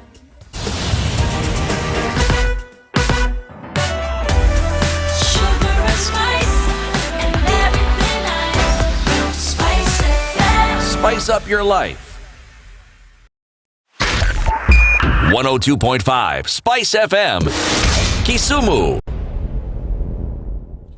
All right, Kangunda Road Junction, all clear all the way into and out of the city. Kariobangi roundabout, no problems whatsoever. The state of our roads today is absolutely clear.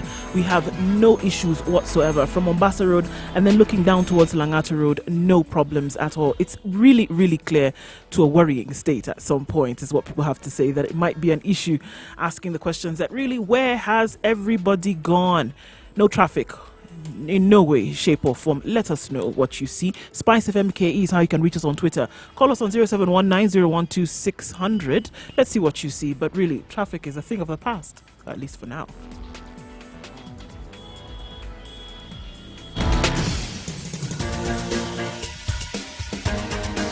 This is The Situation Room, the home of hard-hitting political commentary and penetrating insights about the state of the nation. This is a talk radio experience like no other. The Situation Room, a place for hard truths, debates, and elevated conversations. The Situation Room, witty, political, engaging, deep, controversial. In the room, we have C.T. Muga, researcher, academic, seasoned political observer, a fountain of wisdom in these politically uncertain times. Ndu Oko, Nigerian by birth, Kenyan by choice, communications expert, Pan-Africanist, a truth seeker and believer in people power, and Eric Latin, agent provocateur, the man in the chair, seasoned journalist, news hound, a man who believes in punching up, not down. This is The Situation Room, the only way to start Watch us your wherever day. you are, in the bedroom, in the kitchen, in the living room, where else? In the bathroom. Spice FM KE, we are live streaming on Facebook and YouTube and www.spicefm.co.ke. You can also listen to us, of course, if you're in Nairobi, 94.4, in Mombasa, 87.9, 102.5 in Kisumu, 96.0 Nakuru, 96.7 Eldoret, 90.9 in Nyeri, 97.7 in Malindi. Dr. Marcy Karir, KTN News, a medical journalist, is with us for this season. If you've got any questions to ask or any comments, you can call in 0719 012 600. That's 0719 012 600. The issue of social distancing or physical distancing, as the WHO is now saying, and looking at our public transport. SGR was mentioned by the Minister for Transport. Matatus and buses were mentioned. Airplanes, we are stopping anybody from boarding one. Ferry. Everybody. It's like Remember, local flights have not been stopped. Please remember. Yes. Yeah. Yes, please remember. People can still travel within the country. True. And still are. I think Yes. this is the issue Is we're there talking social about. distancing on the flight? Theoretically, I think there is. Theoretically. Well, How? yes, theoretically. But when How? you board a there are plane, guidelines as to how many people can actually board But the if plane. you're sitting at any next to given one time. another, you're sitting You're next to, and No, even, no, no, not even not the ne- sitting itself, the getting into the plane No, itself. not necessarily. If indeed there is, and I don't know if there is social distancing, in a plane it isn't difficult because all you do is limit the number of people who board the plane. This is the thing, and then I'm asking there- whether there's an instruction to if that there's an effect. instruction, I because haven't it was come clear. across it. It was clear with road public transport that they were going to, cut it by half. If you had a 14-seater, it went to 8, and the 51-seater down to 30. So now on planes, for example, however many you have on the plane, 40 what on a small plane, more than that, are they going to cut it down to 20? Because if then, I think you would have heard an uproar in terms of then, are they going to then increase flight prices and then reduce the numbers? We've not heard anything so far, so that's interesting. Could be a forgotten sector because people are Indeed. still moving between cities Yep. on flights. Yep. I think that's what we're seeing. Our partial lockdown. Should that be allowed? You see, Well, we still haven't stopped buses from crisscrossing No, the no, city. we haven't pronounced a lockdown. yeah, We haven't. That So has not it- happened. Yeah. If we do, then all that stops. yeah. Meaning, mali uko, Kapo. kahapo. That's what it'll mean. And if I were to go by the reasoning that the good civil servant and government spokesman told us yesterday, Dr. Mulwa, This is not the government's no, I know he's spokesperson. not the government spokesman, but from what he told us, part of the government's plan was to give Wananchi time to absorb this information. And if you note, it's like I can see a pattern. They tell you this, give it time, then tell you the They're next tightening thing. the screws. Give it time, yes, but they're tightening it. And the argument was, actually, this one doesn't require steps. This one, it's immediate, and it's hard, and it's purposed. Then it works. But this progressive, okay, leo kidogo, kesho Like kidogo, antibiotics. yes, Yeah. it may be the worst thing for this situation that we are in. But what is clear is that the government did have a plan, and they were clear about what it is that they wanted to do. But this, and they even categorically said It that, was clear that there's a plan. yes, it's clear there's a plan, because when they tell you that international flights stopped, but they stated, but local flights Carry on. allowed. Yes, Kenya Airways. Let me read for you the Ministry of Health COVID-19 WhatsApp business account on these measures. And okay, let me read it. The government has announced various measures that are aimed to containing this virus. However, people have continued to ignore these measures and are behaving as if it's business as usual. Kenyans must, and it's in caps, treat this matter with the seriousness it deserves by adjusting and changing their lifestyles. If we continue to behave normally, this disease will treat us abnormally. Next to the measures announced, earlier additional measures are, and now they go ahead and list all of these things, including closing bars, flights, and nothing about public transport, nothing about ferries. That we urge. Have you seen those pictures of the ferry? I've seen them. It's business Front as page usual. of the Standard this morning. Business as usual. No. In fact, it's not even business as usual. This is business unusual. Because just look at that populace. It's alarming. But people have to look for food. People still have to go to work, and there's no bridge that they can walk keeping 1 meter distance. They're not going to walk They have across to the use channel. they have to use the ferry. And clearly, they also just can't swim across the channel. Of course. Yes. So you can't say Kenyans are behaving normally, because there's Do you know? it's unclear what they should there do. was When a I time- hear this, At it, this it time, when they're appears crossing, like they're not thinking about COVID. No. What? It's the last thing on their yeah, mind. it's the last thing of on their course. mind. You're this thinking thing. about This thing of Kenyans have to go and eat. Kenyans have to look for food. Kenyans No. have to look for daily. So meals. must Kenyans It's not the only. We are not the only Kenyans people also who have to have die. to eat on a daily basis. Everywhere in the world, even in Kampala, in Kigali, people live on subsistence. but Everywhere now in the world, man. in those countries, not the African ones. I'm yet to find out what Rwanda has done to about keeping people at bay. But the Western countries, and it's what I think Mike was talking about, the government has come in to cushion people so that they can stay home. Yep. That stay home, but you're assured that you'll still have a meal. I'm going to Yes. answer the Rwanda question. The armed forces are out in the street. Every 500 meters, you'll come across an armed forces person. And they are asking you where you are going. But they've And they're always been on the determining. streets of Rwanda. The police have always been there. No, Now no, they're no. Unless there. now they have now they- increased now the they're That's there. not numbers. police. This is the army now. This is the army. I'm not talking about police. So maybe Kenyans need They're that also. asking. They are enforcing a lockdown. You see, the other times when they're out there, they're just maintaining law and order. Yes. Now they're enforcing a lockdown. So you come in, they ask you, so where are you Essential going? services. I mean, just Where before you are came you in, Wes, we going? talked about Sierra Leone, and Sierra Leone yesterday we spoke about, who don't have one case. Yeah. But the president of Sierra Leone has instituted a state of emergency in the country. The army is on the streets. The army has been deployed to the borders with Liberia and Guinea and have said, you're not coming You're in. not coming in. You're not going out. Forget it. No case. Not one. Understanding that there could be some cases in the country, but they're going to try and contain it. And we still have the leader of the National Assembly, the majority leader rather, saying that the time is not yet ripe. Juxtaposed on this picture of the ferry, Mombasa, for as the government, especially working committee led by the health CS Kagwe, is still in control of the situation. This guy thinks that this is still the Kenyans- time when you're going to be talking at something, isn't it? Right. You know- Kenyans should not panic. They should just follow instructions and we'll be fine. All right. So following instructions, one of the things, although let's give it to the Kagwe's NAC committee. Instructions are try as companies and factories, try as much as possible to go into a 24-hour shift. Right, so you reduce the number of people who are going to work at any given time. So they're working on shifts. Then the next thing would be the government to help that by saying you shall reduce the number of people on the ferry. Right. So you make it more difficult for people to, congregate on the ferry at the same time. Eric, But once upon a time, Uh, there were no set paths for people to follow when they're going to the ferry. You could just walk in the ferry and mingle with the cars. That was put to halt a long time ago. So there's even a barrier that allows people in, allows them at the ferry. yes. So crowd control has been there. Now, where we let go of it, I also don't understand. The ferry services has always been able to actually determine the number of people who get on that ferry. They have the means to. It's not that they don't. it has a maximum capacity limit. But they don't count. They just use. Yes. Where, It's visual. Where you can count. Wait. Baba. The problem is we don't even have enough ferries for that population. Yes. Okay, let's start there. We were told we were buying new ones. I don't know what became of that.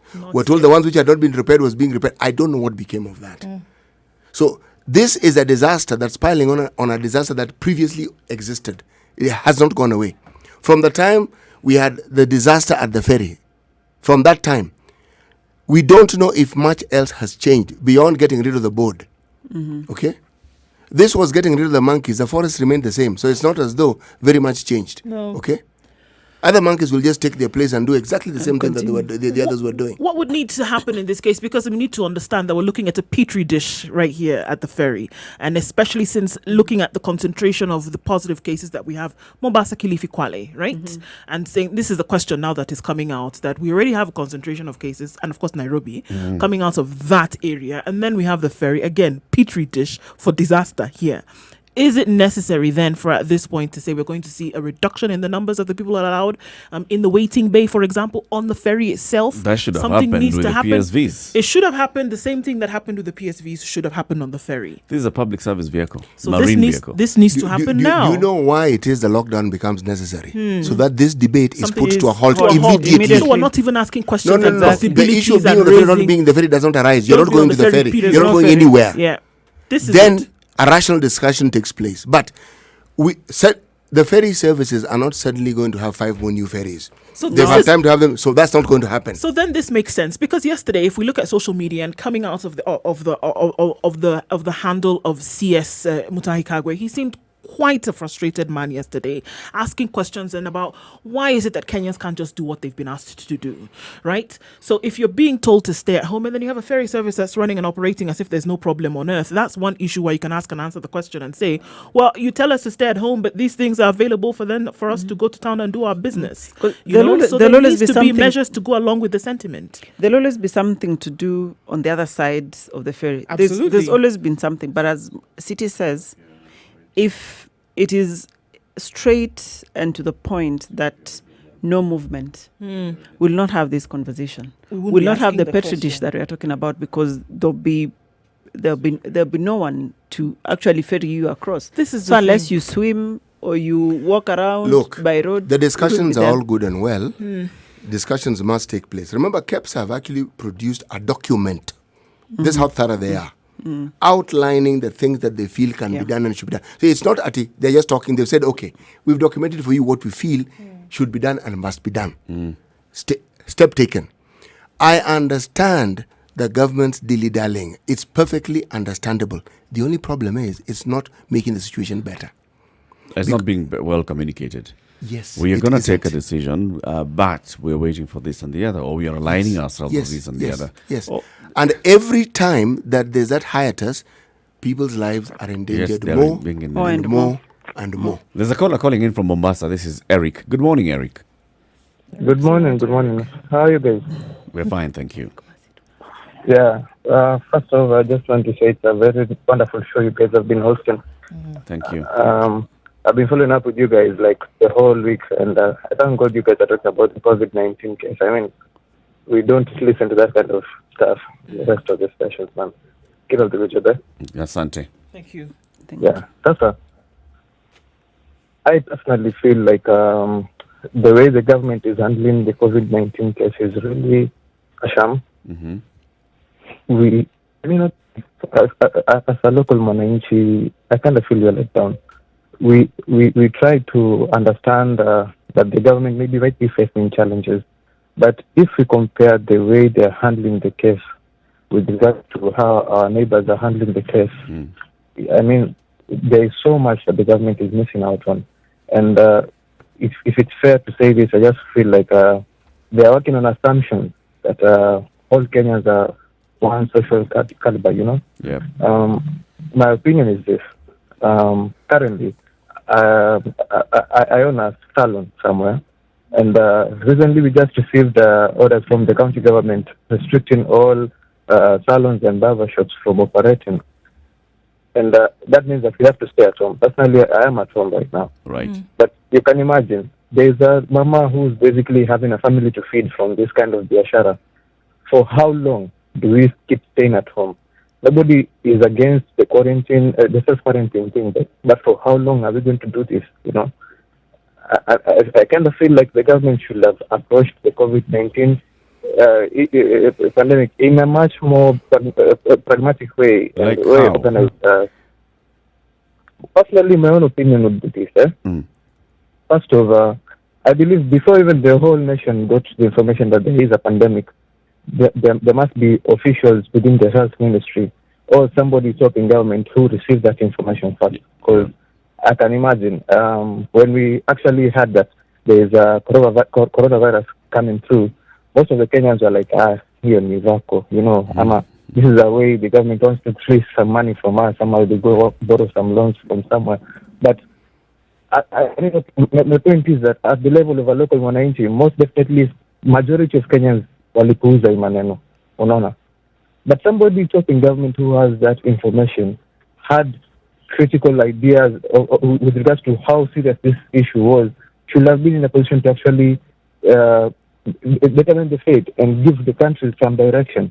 Straight from the presidency down to the CSs, as it trickles down to the governors and the rest, I hear what you're Number saying, one- Eric, but I'm also hearing you saying that something should have been done better.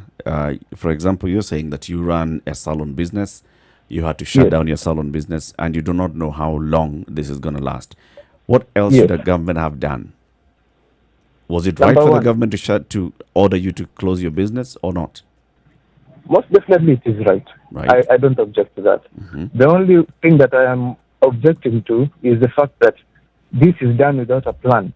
Because I believe every Kenyan out there who is told to stay at home needs a plan on how they're going to chart the way forward. Because you don't expect me to just close the shop for the whole month waiting for you guys to just come up and tell us, okay, now we are going to allow you to go back to work. I mean, we need to have a scheduled amount of time for us to actually plan ourselves, because we have rents to pay for the shops as well as for where we stay. We have families to take care of. I mean, if we had a designated amount of time where the government is saying, okay, Shut down for everybody 2 should weeks. go. Yeah, I mean, okay.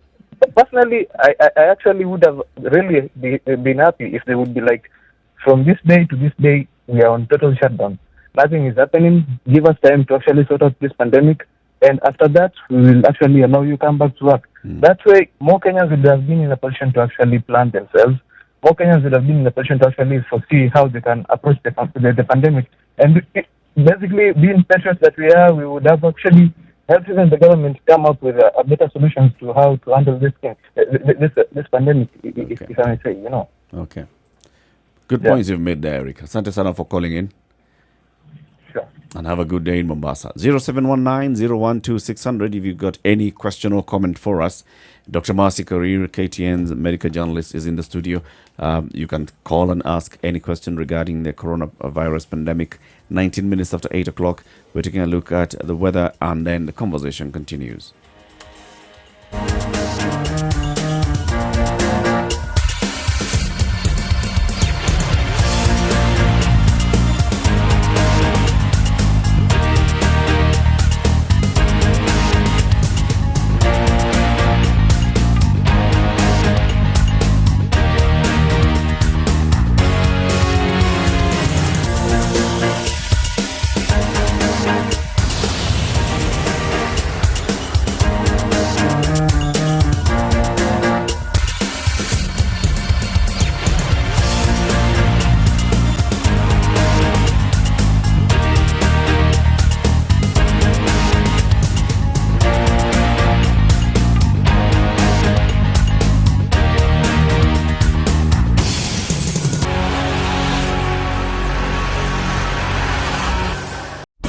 Classic soul, R&B, smooth jazz, neo soul, and nostalgic ballads. Make some noise. You're listening to Spice FM.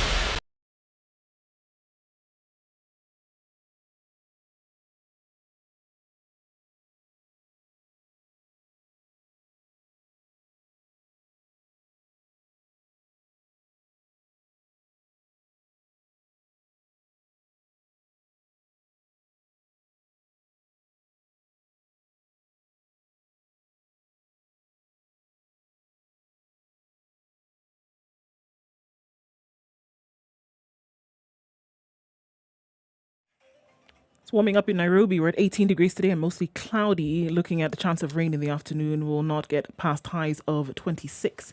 In Nyeri today at 17 degrees, it's mostly cloudy. Thunderstorms expected in the afternoon with highs of 24 and lows of 16. And in Nakuru at 16 degrees, it's partly cloudy. Thunderstorms expected later on with highs of 24. In Eldoret this morning, it's a bit warm at 15 degrees, warm for Eldoret at least.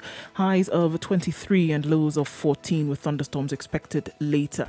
In Kisumu at 19 degrees, it's mostly cloudy, likely to be that way for most of the day. Showers expected later on in the day with highs of 27 and lows of 19. Going to see a shift in Malindi, currently at 27 degrees, into lower temperatures, then with highs of 30 and chance of showers later. In Mombasa, 27 degrees, it's going to be high of 32 and showers in the afternoon.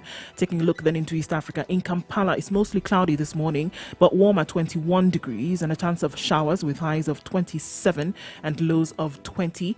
It's showers already in Dar es Salaam, scattered thunderstorms across the city, highs of 26 and highs of 32 and lows of 26. In Johannesburg at 15 degrees, it's clear this morning, but cloudy conditions to come through later, highs of 26 and lows of 14.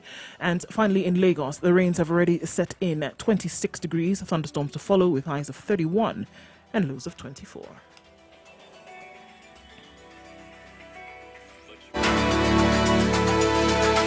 Mature, intelligent talk every morning. Spice up yourself.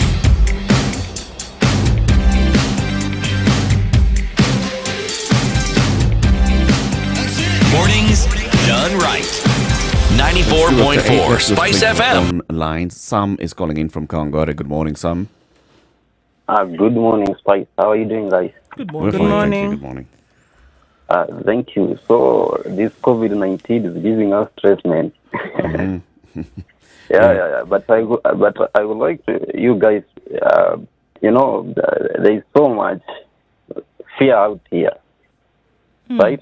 Yep. I would like you guys to preach some kind of hope. And I think that's very important because some people, they are so emotional that getting COVID-19 is the end of the world. It is not. There are so many people who have recovered, right? Yep. True. Yeah.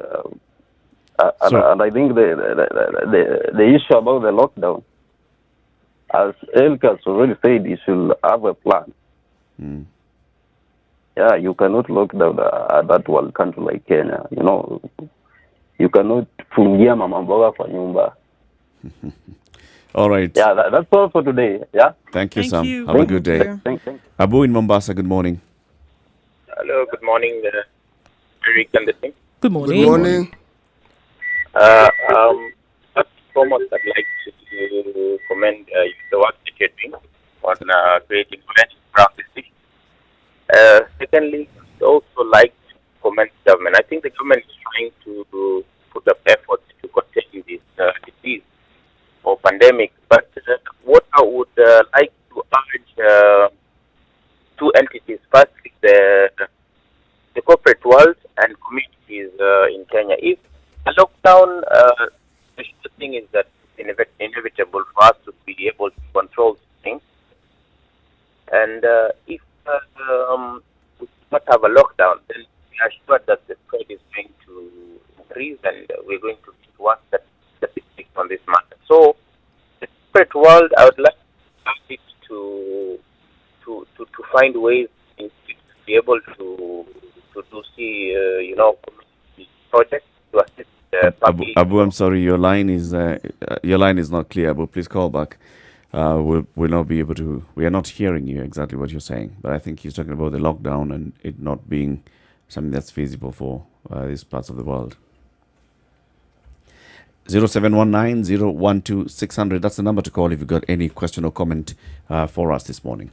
One question is coming through, and I think it's something for us to take cognizance of the fact that very many people are not able to keep up when a lockdown would be instituted. And then, of course, not trying to speak from a place of particular privilege, but then how do we approach this where there will be, again, a majority of the population would be in a position where they're not able to do that, stock up for 2 weeks, stock up for a day, then this is where a lot of the panic and the fear is coming from. Interestingly enough, not fear that they would contract the virus, but fear that they would not be able to survive in a situation whereby they have to be home. How do we deal with this one? Because this is perception now. Okay. So no society will have people at similar status. Yeah. So looking at Kenya, you have people who are most vulnerable. Now we are talking about socioeconomic status. Those who are most vulnerable, those who are middle, moderately, and then those who are unlikely to be vulnerable. So your most vulnerable are people who do not have any work at all. People who even getting 1 meal in a day is a privilege. Then you have those who are fairly moderate. These are people who are living from hand to mouth. They have at least something that keeps them going. And then now the less likely or the less vulnerable are people who are in some sort of employment. They have salary. People who can afford to stock up probably for a week. So when we are looking at all of this, the measures will not apply equally and similarly to everyone. Those who are less vulnerable are able to stay at home, work from home. That is the message. And you see, when the government, I'm assuming, I hold no brief for the government, when they do this, like stay at home if you can, then one, it reduces the number of people who are in the streets or who will be walking about, who are likely to interact. So you'll have removed one part of the population from circulation. Then you're left with those people who must absolutely be on the streets. So now this is where, as a country, the caliber of leaders that we elect comes to bite us. Because we've seen in countries where there's some sort of thinking and process to everything, they've been able to cater for their people, and those are the most vulnerable people. They've been able to put money in their pockets or have measures around. But now we see, as a country, our so-called leaders, the politicians that are used to talking and throwing words over themselves, are quiet. And I've been asking, where are they? It is a moment of crisis when now we should hear them the way they're saying, we have brought in development. No, I think they should stay quiet. We have brought in no. I mean, okay until Aiden Duale spoke yesterday. They've been saying we are bringing development. Let us have centralized information coming from this committee or the presidency. Allow me to finish. If you have these MPs and MCAs and all going and talking around the country. Yes. Eric is just giving his view. Carry on. Okay. And I have a right to my view and my opinion. Actually, it's a constitutional right. It's a constitutional right. Yes. And also it's also gender sensitive. Okay, please carry on. And the UN guarantees me this right to freedom. Anyway, so I was saying, in a moment of crisis, this is where leaders should step up. I mean, we've had them when there's something, they're like, we are calling on our people, we are going to do this for our people, we are bringing you development, we are doing this. Where are they? Where are they to even if they're not going to say anything that will put or do anything that will put money in people's pockets, why are they not even coming up to show people how to wash hands then, for example? Or tell people to urge people to stay indoors. Or to stay indoors, or, like, for example, county governments, they have a mandate to take care of everyone. Why aren't county governments, for example, saying we have halted all development projects and this money we will channel it into your pocket so that you stay home? This is the time when this leadership or the leaders that we've elected should step up and attend to us. Unless, as I said yesterday, they are not used to taking care of citizens. And so this is a strange concept to them where you have to rise up and attend to people. Not only strange, it's like asking a snake to grow legs. You can ask. You think it's going to happen? It'll never happen. Listen, you're talking about behavior change? All right. Look at the reverse of it. Our leaders are used to doing things in a certain way, talking at us, talking at problems. We have a real problem now. They don't seem to understand it faces them. They also don't seem to understand basics. Every case we have in this country has been brought in. They are part of that class of people who travel out of this country more than everybody else. So the likelihood of them actually being in contact with the virus is higher than every other citizenry. Just so that you understand, South Africa is leading on this continent in those numbers. As of yesterday, not a single case was reported in Soweto. Not one. Not one. These same leaders are now talking about the COVID-19 in the same way they talk about everything else. Whether it was the locusts, whether it was the floods. Now more are coming. We a new wave of floods, a new wave of locusts. Same thing. Eric has a point when he says they should shut up. Completely keep quiet. Let there be one voice. If it's a president, let's hear the president speaking. If the experts speaking, let them speak. But this one of this political leader speaking, this one, they're confusing issues. This matter we have declared is beyond them. So let them just keep quiet. And if they must speak, it is what they've been told to say, which is in tandem with what the national policy is. So it's the same message everywhere. This isn't time. But that same message is on the Ministry of Health WhatsApp group. They can regurgitate that message. Why not? Before, as we're talking of a lockdown, there should be a lockdown in conversation from all these politicians. Complete lockdown. Politicians, keep quiet. These guys are not used to talking about something that is beneficial. Genuinely beneficial. They will come up and say, look at how this government is handling this. Look at how the deputy president has not been included in this committee. Why isn't the DP the one chairing this committee? That's their conversation. That's the kind of conversation. And this isn't it. Say our people are being targeted. Our people, this and that. This isn't one of those situations. They don't seem to have actually understood that the entire country is actually in danger. This hasn't sunk. Or maybe it has sunk so deep that's why they're on lockdown. Oh no, they've self-quarantined.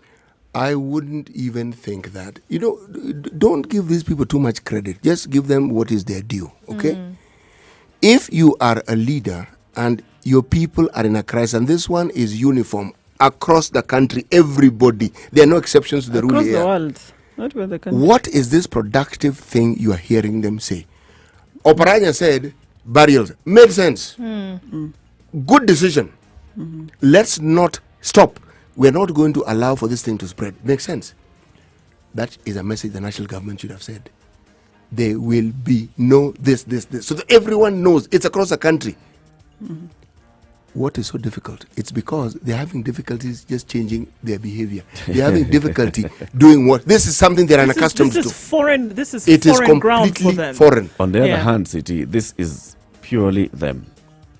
On the other Self-centered. hand, yes, They're thinking about self-seeking. themselves. They have gone quiet because they're saying they are in danger and they don't want to mix with anybody else. So telling them to go out there and tell people what they need to do, the platforms that they normally use for this kind of nonsense, they have locked themselves down. They've not been using.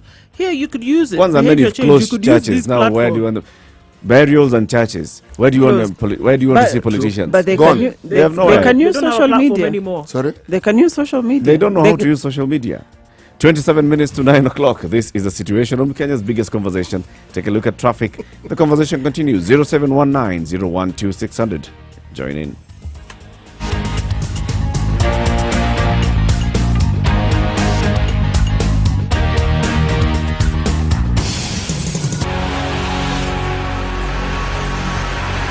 Eric wants me to look at traffic. Looking. There's no traffic. Absolutely none. We have vehicles parked on the side of the road. Nobody's moving. It would be interesting if the floods actually happen and then we see the rain in the city, what it would look like on the streets of Nairobi when there are no cars anywhere. It would just be rain on the streets. It would be a fantastic picture for an artist, don't you think? I'm going crazy with this now. Okay. It's nothing, guys. Seriously. We know the ferries are in operation, so maybe have a look at that in a bit and see how packed or not it actually is. Spice from KE. How much are people paying for transport this morning? Matatus? Well, it's still double. In some cases, triple. If you were paying 50 shillings, you're paying 100. If you were paying 70, you're paying 150. Yeah.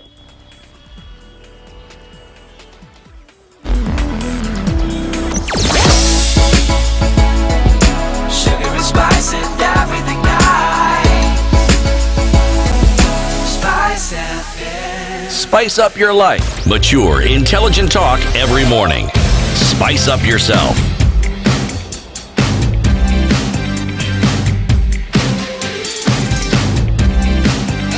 Mornings done right. 94.4 Spice FM, Nairobi. 5 minutes to 9. This is a situation on Kenya's biggest conversation. The issue of the numbers to call, how to raise or to present yourself. If you're feeling that you've got these symptoms, what number should you call, and are people being able to go through? Clearly not able to go through. This is a message that came in. Somebody's saying, this is on Twitter. There's a friend who has confessed she came into contact with persons who are in Kilifi deputy governor meetings. They have taken themselves to hospital and they can't get help. Is there a way they could be assisted, or what advice should they be given? So obviously, I told them to call the 719. And as of this morning, they haven't been assisted. Kindly, if you can help, they'll appreciate. You know the seriousness of these things. You think, remember, if you look at the travel habits of our leaders, what you call medical tourism, it's in the West, isn't it? Yeah. In Spain, when the army was doing a routine fumigation of nursing homes, to their very, very shock and horror, they have discovered many body. Well, one, they're living in squalor. Okay. Two, the jump has moved to 6,000 new coronavirus infections. Jump. That's what they was reporting. So now, Spain, to give it context, it was China, Italy, now Spain. Spain, yeah. The numbers are alarming, meaning people in these nursing homes were left to fend for themselves. So when you have coronavirus, when you're infected, those who are not, everyone's staying in that same squalor. Now, this isn't your normal disease. This isn't malaria, okay? This isn't a cough. This isn't dengue fever. Or chikungunya. Yeah, it isn't these things that people are accustomed to, that people assume we sort of like live with. This one is crazy. It kills people. And you joke with it, it kills large numbers of people. And you know when people are dead, they're gone. Let's go to the phone lines. Zachary Nakuru, good morning. Oh, good morning, guys. Good morning, Zachary. Yeah, now, first of all, let me thank you because of bringing us the resident doctor, that Daktari. That's very good. That's very, very, very good. It's worth having her than having the politicians you are talking about. True. If the politicians are allowed to talk, do you know what they will say? Tell us. They will say that, I was not consulted when you directed my constituents to wash hands, That is the kind of talk they are going to have. Yeah. That they want to be consulted even when, everything, and that's nonsense. Okay, now, I was happy yesterday because a certain woman told me that they attended a funeral and they were dispersed. The chief came from the Blues and told them, no, we only need everyone must go, and we only need less than 30 people here, and that's good. And the other thing is that I'm now we are in the lockdown. Actually, the lockdown has started. And let me give a tip on the men who are in the house and they are supposed to provide everything. You have to adopt the character of Mwalimu. Mwalimu there will tell you that I don't know whether you have transacted with a Mwalimu. They are very, very, very IQ with their money. And they have risk. Zachary, I am listening to you. It's not as though I'm not present today. I'm listening to you, but carry on. Now, I really, that is the time I'm admiring Walimus, and they are very risky with their money. Okay, yeah. I'm adopting that, and also I'm also adopting the government language that if someone wants something, I'm telling them they have to clearly write a proposal, clearly indicating what are the implications, the financial implications to our family, and all that. Okay. Other people have become stakeholders. Partners and actors, like Mama Boga has become an actor, okay?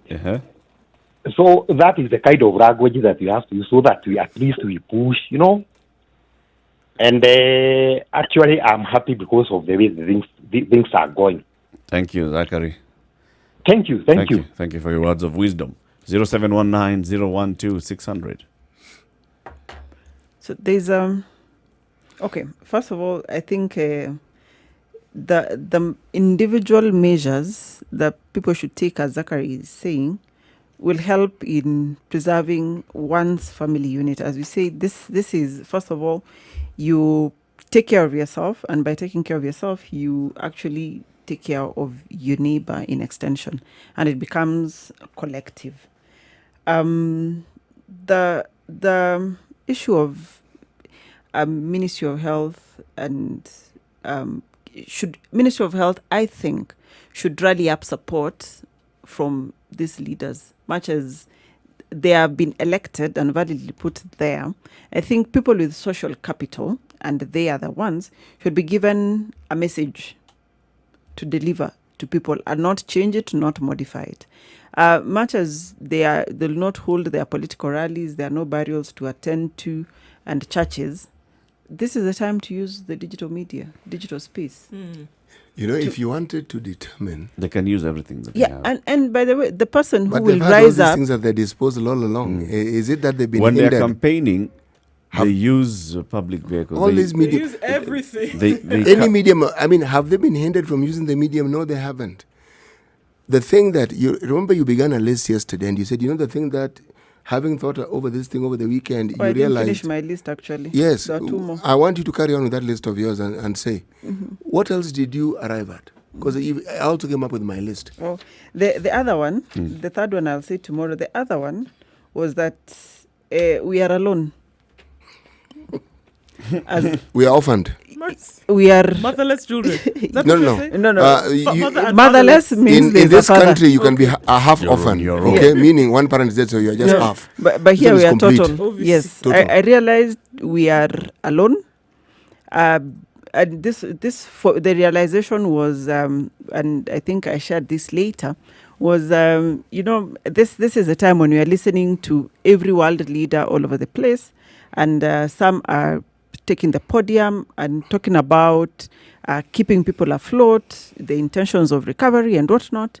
Then there was a State House address there it was on Monday, and I expected to hear about an economic recovery plan after this, because we need it, or how to keep us afloat, something substantial. But what did you hear? 4G network. Okay. It was launched, what was it? I think it didn't register in my mind because I was very disappointed. And I was thinking, at this point, what is more important to us? Even though that is necessary, I don't think that's the thing I want to hear now. It is not a priority. It is not, because what it then means to me is that there are other important things that are going on. This COVID is what's it called? It is inconveniencing the other plans that are there. And so I realized this one, we are on our own. So we have to take measures to preserve self first. Yep. You have to preserve self. And that's why I totally understand or sympathize with the people who are thinking about what am I going to eat, because that's preserving self. And see, when you realize you're on your own, you will try and find ways to survive first, your immediate family, before you go wide. And we are on our own, so everyone has to fend for themselves. You have to survive. If it means if you can stay at home, stay at home. If you have to wash your hands every 30 minutes, please do so. If you don't have to touch anything, don't. Because at the end of it, you'll only have yourself. One of our listeners asked us to give words of encouragement. And I think I would like to contribute to that. When you are afforded an opportunity to reflect, and this is what the COVID-19 has done more than anything else, if you just reduce the hysteria and notch down the panic and consider that you're actually alive, that's why you're able to panic and think. There are many things that you can do and to change your life from this day moving forward. This COVID-19 has shown us the underbelly of who we are, we as a nation completely. It has shown us what our leaders are made of, who they are. You don't even need to be told, you can see it. It's also told us who we are. But we've had disasters before, maybe not on this magnitude, but we have rallied. That also tells us who we are. Yeah. We can rally again, even with this one. We know there are people in our societies who really have no means. Not they have a little, none whatsoever. These are the most vulnerable. They must be given assurances and then they must be assisted. There are many, many things that you take for granted, but these are things that if you harness right now and put it, there is no African who is alive who doesn't have a poor relative. None. You can deny them if you like. But We all have poor relatives. Start even with your own home. Don't think about other people. Sort your family first. Don't be magnanimous to others you don't know. When you've done that, then consider how else you can consider other people who are less fortunate than you. This isn't difficult. Consider. Then talk about the actions and the details required. The government can join us if they wish. Yes. But this is something that we can sit, think, plan, and do. We already have chamas, we have circles. We do these things daily. It's just focusing the same attention to this very problem we have. And we never ask for the government's help when we do these things. We do them on our own. We recently had a story of Wakulima Market and the organization they have there. And how these people who are considered simple mamambogas have bought homes, have acquired property through the chamas and the circles at that Wakulima Market, which means they are organized and they are honest. These are Kenyans doing what they do best. Now, this particular pandemic is going to require a little more than what we've been used to in the past. But it's something we can do because this one is indiscriminate. It doesn't matter whether you are who or what or how. This one is completely democratic. Absolutely so. So, when you're seeking to help someone, actually helping yourself because you're providing an opportunity to provide a safe environment, and that environment, the same environment you live in. It's true. How do we start by first internalizing? Because it's clear that we haven't internalized this problem. It's looking like something that the government should handle and the government should do, and we don't have a role in it. Eric, you've begun well. Internalize it by removing the government from the equation. Because if you bring in the government, you'll be waiting and anticipating. Begin with what you know you can start and do. That's why I said, if the government wants to join us in the initiative, let them join us. The government has already told you what to do. First of all, reduce your human interactions. And we are not doing that. That's what I'm saying. Mike, we spoke with Mike Mashari. He was saying, I'm getting into a meeting in town because I need to go into a meeting. And I'm seeing the way people are walking, the way people are interacting. Physical and social distancing, it's not happening. That is the beginning. Before you talk about, having to help somebody to stay alive and you're not even sure whether you are giving them a disease, how do we start by... what is it that we need to do? Eric, As we sit here I've actually said using it. this platform. Divorce this Divorce negativity about the government. Yeah, remove the government. The government may be what it is, but what they're saying is actually true. Yeah. Allow me to say... What they're saying is actually effective. What they're saying is actually something that will save your life. And it works. So ignore everything else that you know about the government and consider the things they're telling you which actually work. Because usually they do know what works. Our problem is they never do these things. They just say it. But this time, we have the ability to actually action what they're saying. Let's start with that, basically. Just do what you've been told. And that's why I said we are on our own. So, focus on self-preservation. And now, to answer Eric, I'll bring in the stages of grief because this is how we go through everything. And the first stage of grief is denial. Yep. The people go into anger, into depression, then you bargain, then you do acceptance. We will go through the same process with this COVID. And for us to get into a stage of acceptance so that we may now start thinking rationally and acting, we have to quickly process the other 4 stages. We started with denial and you're saying, and there's some people who are still in denial, like, no, this thing is not there. You are one of them. It's asking there. Me, have you seen these patients? Where are they? Everyone is still asking, like, if we know their names, if we know who they are, it may help. We have known the priest, we have known the deputy governor, but people are still wondering, is it there? So that is there, and people process these things differently. Then we'll be angry that the government is not doing anything, or people who are tasked with some action are not doing anything, or we'll be angry at our neighbors, or people who are stockpiling everything away from the supermarkets and shops. We'll go into a process where now it sinks in that this thing may actually be true. then we'll feel bad, we'll be depressed, we'll probably not even want to be there or to leave and all of those things.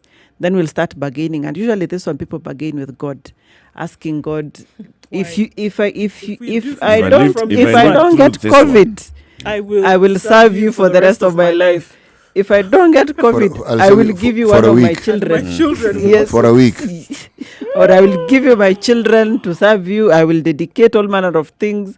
Some will get all manner of things. Then now we'll accept that now this thing is here, and that is the point where we start moving. Unfortunately, this thing is 2-3 months ahead of us. We have to quickly process all of those stages so that when you get to the point of acceptance, we'll start now realizing and probably congregating back into our chamas, doing some action, putting foods together for people who we know cannot afford, so that we start processing and living through this crisis, because it's a crisis. So these stages fully apply to all of us, but we don't have the luxury of time to process it. Yeah, I think important messages to share, because I do agree that I just see from how people have processed this is that we're at the point where a lot of people are in limbo. Do I stop? Do I go? Do I go stock up? Do I stop going to the market where I'm selling my wares? But for a lot of people, is until they tell me that is the way it is going to be, I am going to carry on with life as usual. And so now we need to ask ourselves, and also be careful in terms of how we share the information, that, we're at the point whereby there's something you can do. Even at the situation in which you are in, there is something you can do. When further direction will be given, then even at that point, there's still something that you can do when then putting the proper controls into place. But there's always something that we can do. And nobody can be at a position where your hands are thrown up in defeat, because there's something that we can do to actually curb this from coming to you as an individual or as a family, as a community, as it were. We're still waiting for instruction. Unfortunately, that's the part that we're not really sure in terms of how it's going to come or when it's going to come, in terms of what more needs to be done. But in the meantime, there's something that can be done. And like you said, we're living waiting for a shutdown. Why are we waiting? Why don't we just shut down? Yeah. Why are we waiting? We can shut down. We don't need to be told to shut down. We can. We have already been told stay at home. Why does it need to be enforced? That's where even you can see the frustration in Mutahi Kagwe's voice. I've told you guys, this thing is here. Just stay at home, minimize physical contact. This is how we're going to defeat why are we this waiting thing. for the government to give an initiative? Dr. Korea shared with me yesterday as we were leaving, and we hear that the Mexican cartels, what did they do? They said, okay, we're not waiting for you as the government.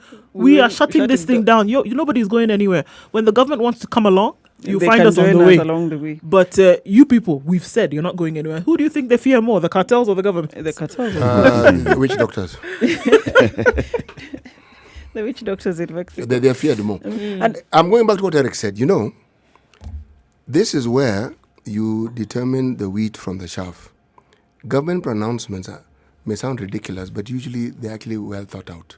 Because when you hear government, some expert has actually informed them. And so you hear them saying it. They may not probably communicate it clearly or well enough, but they've been told, Chief, this is really the brief, this is what you need to, okay? The basic information we've been given so far is actually not difficult to follow. It's not. I mentioned early on in the week was day before yesterday, that... Thank you for clarifying. It's only Wednesday. It's only Wednesday. It feels like Friday. Yeah. That there's a certain media house that had begun a soap campaign, providing soap. It's a good initiative. Did they wait for the government? No. The initiative I spoke about, I will share the numbers. They are putting up packages of sharing. Are they waiting for the government? No. Now, this one, which every individual can do, surely, is it difficult for you to limit your activities? It's not. No, it's not. It's behavior change. Is it difficult? Is it really impossible for you to just say, look, we have a problem here, let me change the way I do things? Actually, yesterday when I went home in the evening, one of my neighbors had put up a net, like that tennis net? Yes. And so the children are playing within their own compound alone. So not mingling with other children. Yep. So they are actually quarantined. That's personal initiative. Personal initiative. Yes. So you don't have to worry about now these children, they'll go out and mingle and I don't know do what, because they are quarantined within their own small space. Not that they have come in contact with anyone, and they were happy. Let me tell you something. It's not that we don't get it. We do. There is an anxiety about what I'm going to do the next day and how I'm going to eat. This is an anxiety that very many Kenyans are facing right now. This has to be addressed. Because this is what brings about unrest. Someone's going hungry, then they can figure out. Their children going hungry. Now, you tip the scale. Yeah. Then, there has been the issue of domestic violence that we've had scaling up because of these. It's not that it'll scale up. If someone is frustrated and they're at home,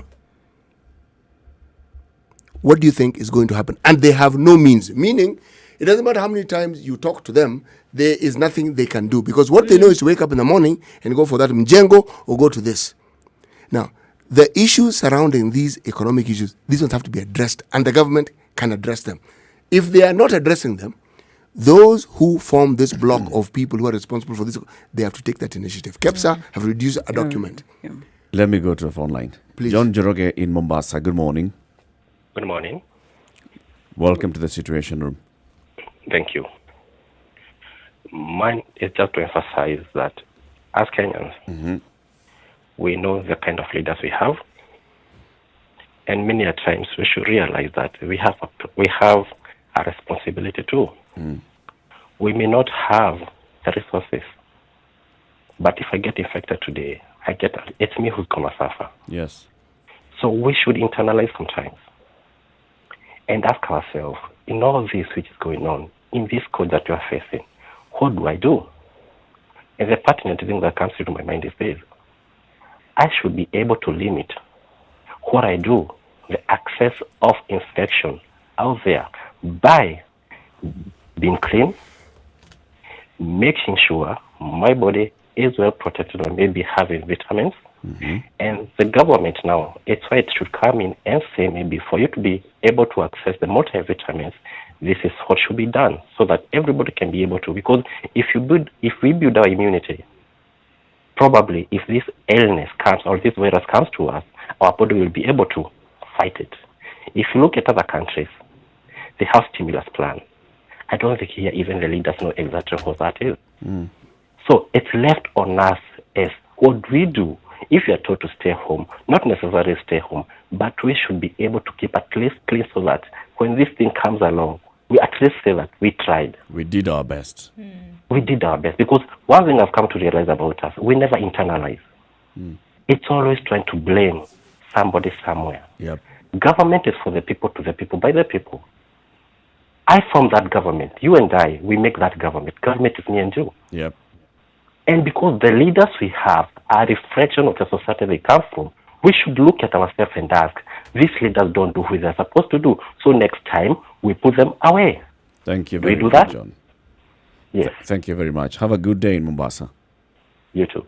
Very good point that John is No, raising. I have to disagree with him. That the government With is the government. government, No, yeah. these leaders don't reflect how I think. Sorry. They also don't represent me. They clearly do. You elected them. No. No, they don't. They don't. That is the your unfortunate leaders. reality. I elected an ideal that later presented itself as a lie. So, this is not what I voted for. Clear representation of This you is- and your vetting process. This is not what You I cannot voted say for. that you got conned and therefore let's just blame the con man. No. Oh no, You fell I'm for not blaming the con. con man. Let's go into the top of the hour. You know, Take us to Ghana. Today's proverb. a piece of wood that has been touched by fire Yeah. is very easy to set alight. A piece of wood that has already been touched by fire is very easy to set alight. Yes. Dr. Masikori does not agree with the proverb. You're disagreeing with Wahenga. Be careful. It's just not making sense, Be because if careful. it has been touched by fire, it's probably now ashes. Touched. Or yeah. Touched. But- It's a keyword, the operative word, touched. Good morning. It's 9 o'clock.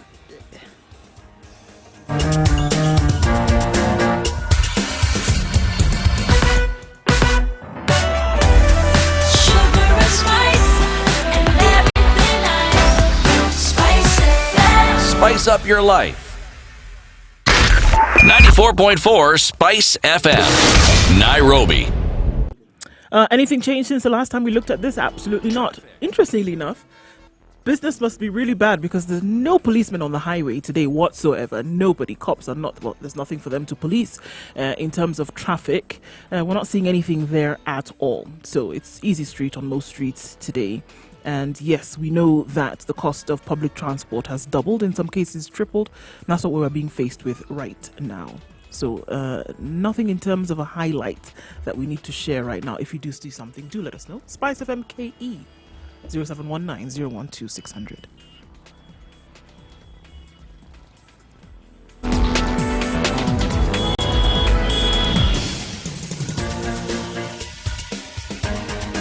This is The Situation Room, the home of hard-hitting political commentary and penetrating insights about the state of the nation. This is a talk radio experience like no other. The Situation Room, a place for hard truths, debates, and elevated conversations. The Situation Room, witty, political, engaging, deep, controversial. In the room, we have C.T. Muga, researcher, academic, seasoned political observer, a fountain of wisdom in these politically uncertain times. Ndu Oko, Nigerian by birth, Kenyan by choice, communications expert, Pan-Africanist, a truth seeker and believer in people power, and Eric Latin, agent provocateur, the man in the chair, seasoned journalist, news hound, a man who believes in punching up, not down.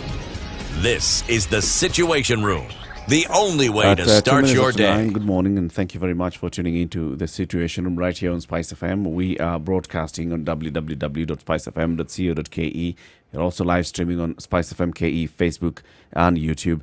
We're across the country: Malindi 97.7, Nyeri 90.9, Eldoret 96.7, Nakuru 96.0, 102.5 in Kisumu, Mombasa 87.9, and 94.4 in Nairobi. Dr. Mercy Career is our guest host for this period of coronavirus, COVID-19. Something happened in the UK, Dr. Mercy. Okay, so the front page of one of the papers in the UK is about this 80-year-old retired, she was a cleaner and an avid golfer, who went to hospital for a routine surgery. Nothing life-threatening. She was otherwise healthy. So upon going to the hospital, you know, the UK is one of the countries that is battling with COVID. She got hospital-acquired COVID because now the system is overwhelmed, everyone is in hospital. So she got the infection. Being an 80-year-old, obviously at risk, high, vulnerable. Unfortunately, she lost her life to COVID. So bringing it back home to Kenyans, if you have a condition that can wait, let it wait. This is not the time now we are on lockdown, you're not going to work, that now you start booking an appointment with your doctor to go and have something treated. You have a lump that you've had for the last 10 years. Now you think this is the time to go to hospital. No, this is not the time to go to hospital unless it is an emergency. And I've seen at least some private facilities, some public facilities that have suspended clinics, the routine checkup clinics, and they're only running accident and emergencies only. And this is a good thing. Unfortunately, it has not gone to all facilities because now hospitals are saying they are an essential service. Some want to continue. But even these hospitals know if something can wait, if it's a routine clinic, the doctors should suspend them and only attend to emergency cases. Only accident and emergencies should be operational. Obviously, our maternity and our labor wards should be operational. Things that must happen should continue happening. But if you do not need to go to hospital, this is not the time to go, not just for yourself, but also for the healthcare workers. Because nowadays, as we've seen with the 719, the Ministry of Health hotline, they are overwhelmed. So soon, people will start showing up in hospital. Some may have contracted the virus, some may not have. If you're going there for your own other thing, you don't know who you will meet and what you will pick along the way. And so we don't want to overwhelm our system. At the same time, we want to preserve these healthcare workers so that they can attend to us in the event that we need them to attend to us. We also don't want them to have caught the virus and then we'll have to quarantine them for 2 weeks. Well, they're in quarantine, they are of no use to us at all. Right. Dr. Korir, then I think as we look at this and then other questions coming in now, if you do have symptoms and then there's the fear that if you go to, it just puts people in a bit of a catch-22 because there's a fear you might have something and then we have the lines are down. Then what do I do if I think I have these symptoms and I'm not able to call to do any kind of confirmation? What should I do practically now? What should happen? I think people with mild symptoms, and even the WHO has said this, that some people will have contracted the virus, they'll have mild symptoms, they'll never even know that they had the virus because you'll probably just have a moderate fever or a small cough, then over time it goes. Then you'll never even know that you had the virus. So there's that group of people. The people who must absolutely go to hospital are the elderly, 60 years and above is a must.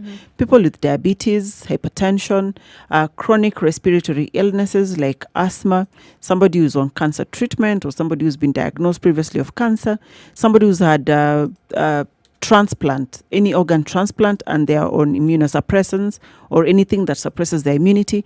There are people who are on steroid treatment or some other treatment that suppresses their immunity. These are the people who, if at all they develop even a mild cough, should go to hospital. Now, the government had asked people to call first so that you are advised. But now seeing how the lines are, I think it's better for somebody to show up in a facility, your nearest facility. And the first point is to declare why you have showed up, that I have this and this, I have compromised immunity, or because I'm old, and I don't know if I've come in contact with anyone with COVID, so that you are bumped up the list of people who need. Remember, hospitals have to triage those that are emergencies, urgent and non-urgent. So you have to declare this so that you get prompt attention. And this is the time where I say people now have to know where their nearest health facilities are. For 60% of Kenyan population, they know. But the other 40% who are used to being in urban centers where they know only the big hospitals, this is time to know which one is it that is near you, that you can even walk to. That you don't even have to look for a taxi or start rallying up neighbors to take you to the facility. I think over the course of this show, we'll get the other alternative Ministry of Health numbers, because the 719 was the direct one, but there are other numbers. Probably we'll get them and share. Now, if you have a doctor, if you have your own doctor or any healthcare worker that you can reach out to, it's also good to reach out to them and say, these are the symptoms that I'm experiencing. What should I do? And they'll be able to advise. Remember that all healthcare workers have been sensitized in one way or another about COVID-19. So whichever parts of the country you are in, somebody will be able to advise you. A healthcare worker that you know or that is in your community is able to advise you. Last is that we have community health volunteers and community health workers who are in the process of being sensitized. Others have been sensitized.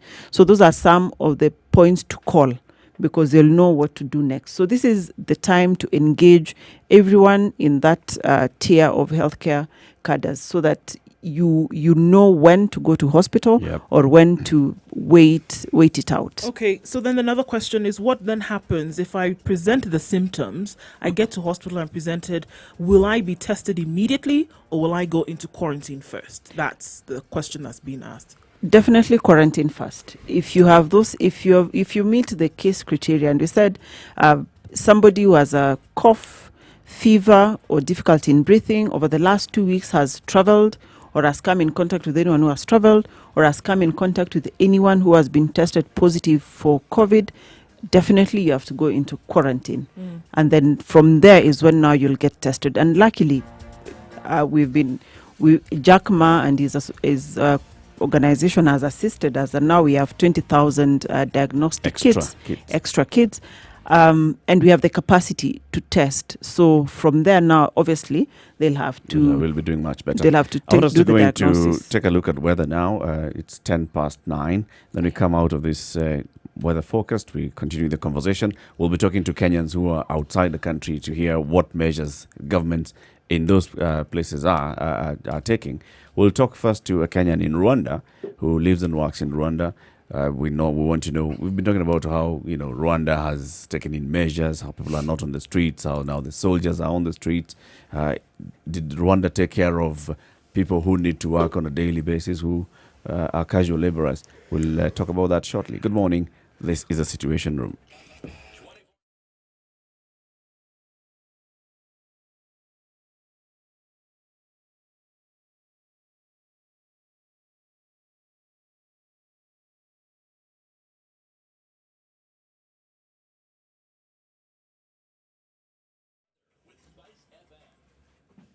Warming up to 20 degrees in Nairobi and partly cloudy. Looking at the rain forecast throughout the country today, we see highs of 26 and lows of 16. In Nyeri today, it is 19 degrees right about now, mostly cloudy. Rain expected there as well later, then with highs of 26 and lows of 16. In Nakuru at 16 degrees, is partly cloudy. Thunderstorms expected later with highs of 24 and lows of 15. 15 degrees in Eldoret and partly cloudy. Thunderstorms expected later, then with highs of 23 and lows of 14. In Kisumu, it's 19 degrees and mostly cloudy. Chances of thunderstorms quite high. Highs of 27 and lows of 19. It's 27 degrees in Malindi and expecting highs of 32 and lows of 27 with chance of rain later on. In Mombasa, mostly cloudy conditions at 28 degrees. Showers expected with highs of 32 and lows of 27. Taking a look then into Kampala, and mostly cloudy this morning at 21 degrees. 27 degrees the high with thunderstorms later on. And in Dar es Salaam, it is mostly cloudy as well. A chance of rain in the afternoon, currently standing at 27, highs of 32 and lows of 24. And in Johannesburg, at mostly sunny today at 18 degrees, quite warm, highs of 26 and lows of 16. And finally, in Lagos, rain showers already expected through most parts of the city, clearing up to go back into rain showers then with highs of 31 and lows of 24.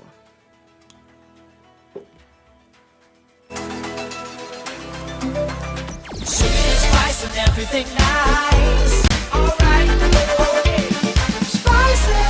Spice up your life. Mature, intelligent talk every morning. Spice up yourself.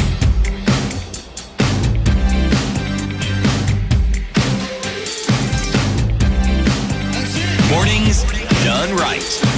94.4 Spice Good FM. morning. This is a Situation Room, Kenya's biggest conversation. So we know what is happening in Rwanda. We know what's happening in Uganda, in our neighboring countries. We know what's not happening in Tanzania, right? But let's go to Rwanda first. And joining us is a Kenyan who lives and works in Rwanda. This is Kelvin Omari. Good morning, Kelvin. Good morning, Eric. Hi. Well, thank you and welcome to the Situation Room. Thank you very much for agreeing to speak to us this morning. No problem. Pleasure. My pleasure.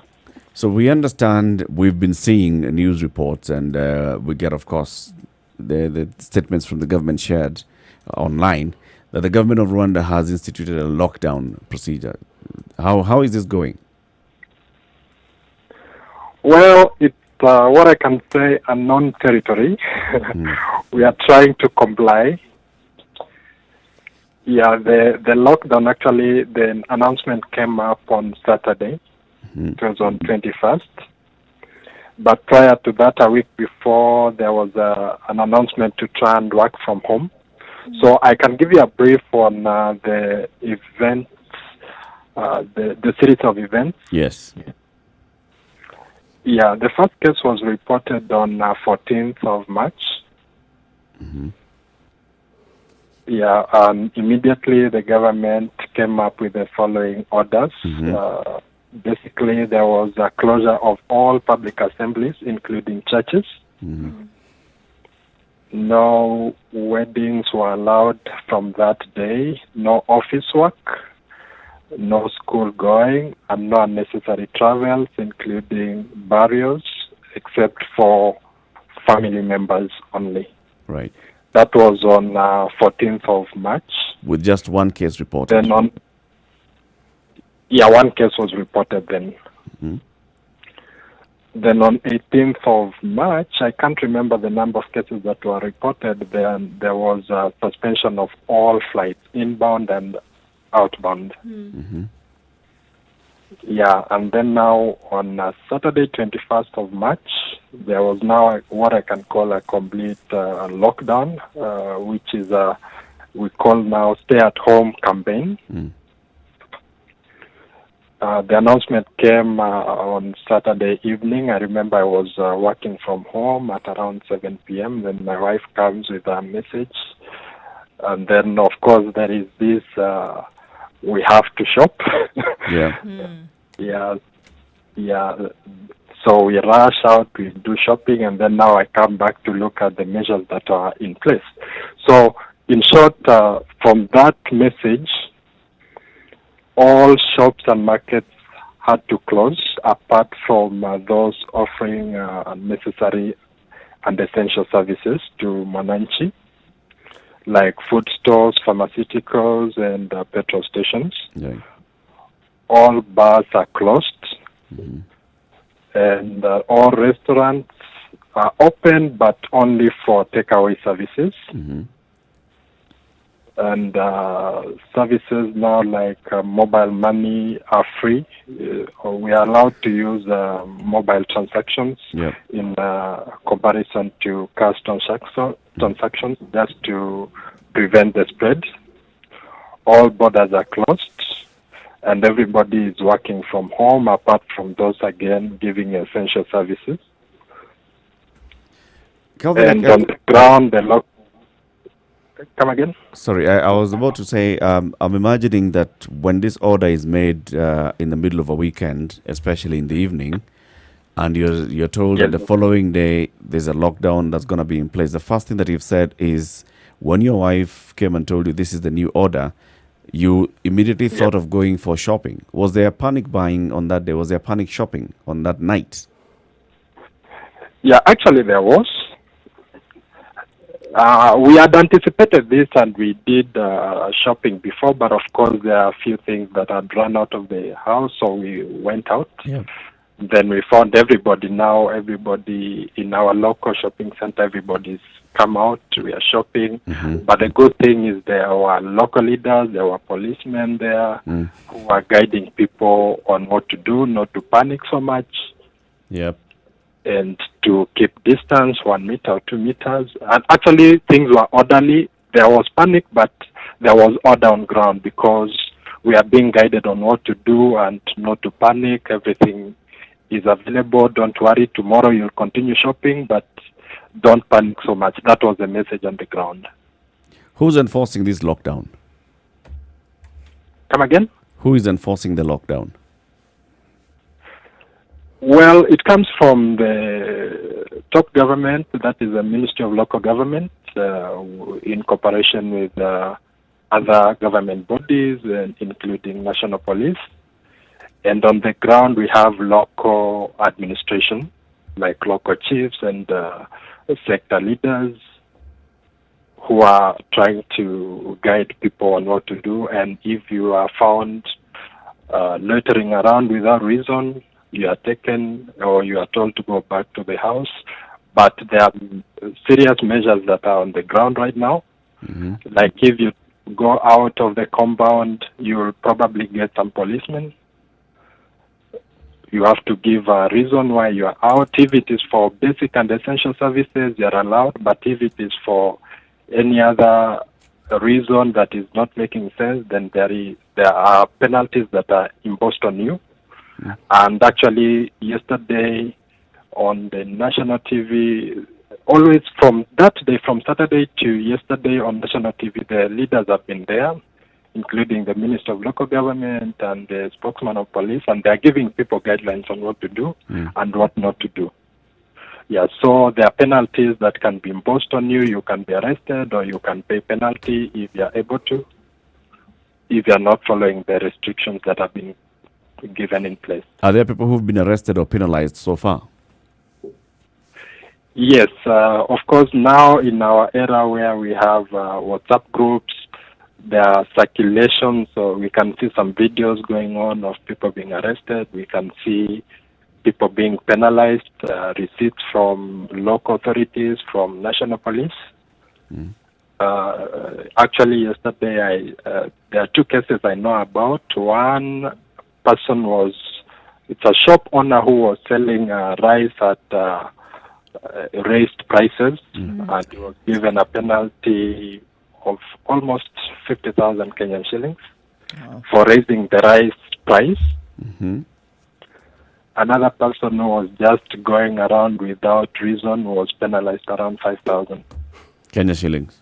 Those are the ones I know, around 5,000 Kenyan shillings. Kevin, yes, please. Sorry, how easy has it been for the citizens to observe these restrictions and knowing that there are fines or there are consequences to that? How easy has it been? Has it been smooth sailing, or are people feeling subdued, or are there complaints? Are people worried about what they will eat next? How have people taken in these restrictions and lockdown? Well, it's a mixed reaction kind of thing, because there's uncertainty of when it will end. So many people are not so sure. So there are those that are accepting right away, like we have to follow the government initiative. But of course, there are those other people who don't understand what is going on, maybe out of ignorance or anything. But as I said, the local government and the police are trying to campaign and tell people the necessity of why we are doing this. We have to be in this together. It is something that we are fighting. And they are explaining on local radio networks, on national televisions, and on WhatsApp groups, trying to explain to people. So I'm very sure it is not easy to everybody, but at least on the ground you see people complying. From the footage we are seeing on TV, you can see now, yesterday, the second day, it was a bit deserted in town. But they say there are those people who still are going around without observing this, and today they say it is going to be even tougher. So I think at the end of the day, we'll have to accept. Yeah. The good thing is the government is reassuring people, and they are telling us that it is going to be okay. And there are some waivers that have been given, of course, like in mobile money services, it is free now. Banks have eased the repayment conditions. Yep. And liquidity support, and things like there's a measure I was told yesterday that for those who are working on these informal jobs, the government is going to support. You know, there are people who are getting hand-to-mouth kind of... The daily wages. Daily wages. So the government is putting measures in place to support those. So the measures have not been announced yet, but they've already been told to stay at home, and they are staying at home. Yeah, people are staying at home. Okay. Just looking at, so when you talk about a lockdown, I'm just trying to understand and then trying to compare with what is happening here. Yes. Are we looking at everything at an absolute standstill, even for things like public transport across the board? Yes, public transport is actually come down to lockdown complete. There is no intercity travel. Actually, there is no public transport. Even motorbikes are not allowed now. If you must go to work, which is a necessary services, the employer is supposed to provide a car, come and pick you, like a group of people. They pick you, they take you to work, and then they bring you back. Because even private cars are not supposed to go around aimlessly, not unless you are going out for essential services. Okay. Kevin, you're a Kenyan, you know Kenya, you know Nairobi and the many urban areas that we have and the informal settlements. So the sentiment in this country is before you go into any sort of lockdown, you must ensure that you're helping the people who live in these informal settlements with the basic amenities. For instance, water, daily food rations. Is this being implemented in Rwanda? I'd imagine Rwanda is the same, Kigali is the same as we have here. Well, what I can say from what I know is essential services like water, electricity, they are not a big problem here. Mm-hmm. But when that day when the announcement came and we went out, all the shops have been given water supply. The shop owners are told to mandatorily give water and soap. Even I'm told also yesterday somebody who went to the main market to do shopping, as a shopkeeper who went to get some material from the main market to sell, they say the major thing, the first thing you have to do before you enter the market is you wash your hands. Yeah. Or if you don't wash your hands, then you must have gloves. If you have gloves, I'm told it's easier to enter the main market. Because people are queuing to wash their hands. So the essential services like water, it's not a big problem. I'm not very aware about the shanty areas even here. But what I know, what I've seen with my eyes is that what has been provided for all shops and all restaurants even before. This is for washing? Yes, for washing. Hand washing. Okay. Calvin, thank you very much for speaking to us this morning. Welcome. We wish you guys all the best there in Kigali and all the Kenyans who are there. Say hello. I'm sure you guys are in a WhatsApp group. You can say hello to all of them on our behalf. Welcome. Hello, everybody. Thank you. I've been watching you. We're following you. Thank you for the good work you're doing. Asante sana. So, good day. So, Rwanda, those talks of you must first do this, you must first do the other, that's not the conversation. The conversation is we are going on lockdown. Then let's work backwards. But remember, even since last week, we said we needed our government not to leave grey areas, to go the same route. Just say this is happening, and then we deal with the consequences along the way. As simple as that. Because now, as he says, people were already told to go on lockdown. You don't know if you'll eat tomorrow. Now government is saying we'll support you. And hopefully they will be supported so that in a week's time when we call Kelvin again, he won't tell us something else. But thing is, you have stayed put first. First thing is minimize movement, minimize the chances of this thing jumping from one person to the next. Then now you deal with others. And in my opinion, I think it would be easier. Because if, let's say, for example, when we announced patient zero, and on that Friday morning, the CS says, now we are on full lockdown. For the next 2 weeks. We wouldn't have been talking about the priest or the deputy governor or the nun we are talking about, or I don't know who else traveled to Nakuru. No. We would not have that story. And we'd probably just have been on the 4 patients or the imported ones only.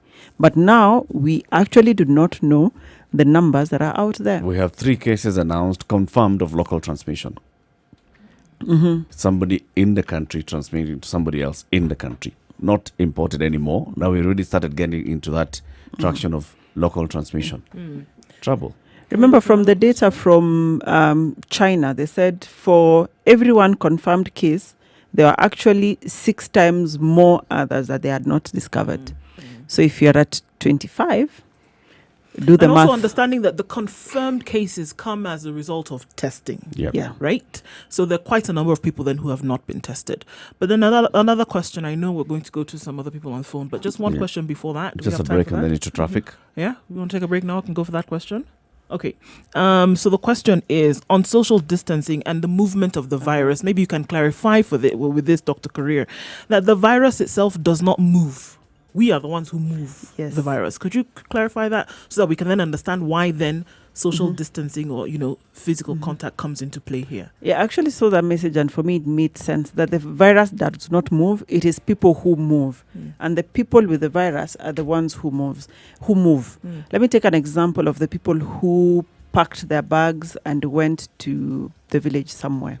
They moved from Nairobi, let's say, to the Kapolombe that the Rift Valley regional coordinator was talking about, Mr. Natembea. So you've packed your things. Probably you've come in contact with somebody who had traveled, and you don't know that you have the virus. And then you've gone to Kapolombe, and you are now interacting with people. If you had been in Nairobi in your own house, it would have remained there. Yep. Now you have moved from Nairobi to Kapulombe. You've probably used a public means, or even if you've used your own vehicle, you'll stop somewhere by a gas station, a petrol station. You'll stop somewhere by the market to buy something for your folks back at home. Then you'll interact with the folks. That chain is now what we call, is what now will be contact tracing. All of those people have to be found. And you can imagine some you know, some you don't know. Yeah. That's why this distancing is not just that you keep 1 meter, but you also stay put, stay home, stay where you are as much as possible until this thing is under control. And it is not rules that are just unique to Kenya. It is global. This is what has happened People in everywhere the else US are in being the told world. the same, in Italy, in UK, in Rwanda, everyone. Stay in one place. Speaking of the US, we'll be speaking to somebody who's in USA, in Texas, USA, shortly after we take a look at traffic. And then we'll hear from Kenyans and their experiences of what they're going through, lockdowns or not. Good morning. This is a Situation Room. It's 9:30.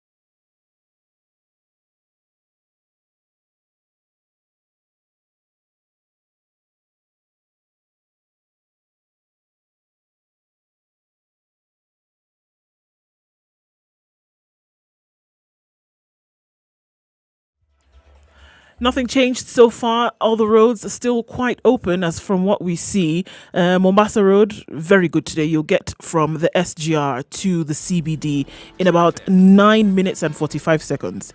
Try it and see. Okay, so and other parts of the city, no problems whatsoever. In and out of the CBD with no issues. And it's interestingly enough the same for other major towns and cities in the country.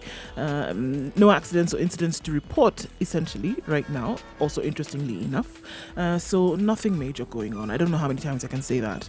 But in case you do see something that we should know about, Spice FMKE is how you can reach us on Twitter. And we'll be able to share that information.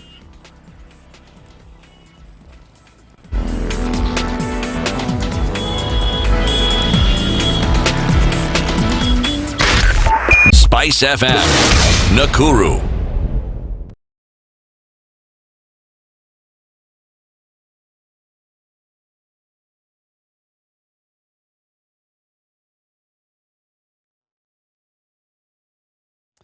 Mature, intelligent talk every morning. We're talking to Kenyans in the diaspora and getting to understand what they are going through wherever they are. Let's now cross over to the United States. Speaking to somebody who is in Allen, Texas. Angela, good morning. Good morning. Good morning. Welcome to the Situation Room and thank you very much for speaking to us. I know it's the middle of the night for you. Yes, it's 1:30 a.m. Good. Thank you for being awake. Are you at work or are you at home? I'm at home today, but I go back to work tomorrow. Right. So are you on lockdown? Has there been a lockdown order for your state or your city? So there was a lockdown for Dallas City starting yesterday, and other counties that are around Dallas issued lockdowns starting today. So all businesses are closed except essential businesses. We're able to go out and get groceries, get gas, pick up prescription at pharmacies, but that's it. The malls are closed, hair salons are closed. Anything that is non-essential is closed. So is this just statewide or just for those two cities, or the city and the metropolitan region? This is not a statewide issue. What the governor has done, the governor of Texas, he has let the local leaders decide what to do within their cities. About 5 counties have asked residents to stay home, and this started yesterday, Monday, and today. So the kind of order then that we are seeing is not the one that we've seen in other states, where we're even seeing No. military officers coming out into the streets to enforce. Not yet. However, I want to point out that I'm a healthcare provider. I work in healthcare, and my company has sent me a letter that will allow me to move around. And in the case where I'm stopped, I have a letter to show that I work in healthcare, and I've also printed my license that I can show that I'm an essential service provider. So other people who are also essential service providers have something that they will show if we come to that point. But I want to say that people are staying home. The streets are pretty empty. There is absolutely no traffic in the streets. Everybody is home. There are no kids in the playground. Everybody's staying within their households. And in terms of people being able to get what are essential services, we heard and coming out of the United States, we saw that there was a mad rush for certain things in terms of products. Is that still the case? Are people able to get what they need? And I know the whole tissue paper thing came out of the US. Are we still seeing the same situation there? I'll be honest, there's still no tissue. However, this order went out when the kids were on for spring break, and spring break is 1 week of holiday during the school term. So when they went on for spring break, it was added by 1 more week, and parents panicked. Everybody went out and shopped. I delayed and I paid for it. By the time I was going out, the stores had issued a limit of you cannot pick more than 3 items. So if I wanted to pick 3 packets of soup, I could only pick 3 packets of soup, 3 cans of beans, or 3 packets of rice. By the time I was going out to shop, that's what I had to do.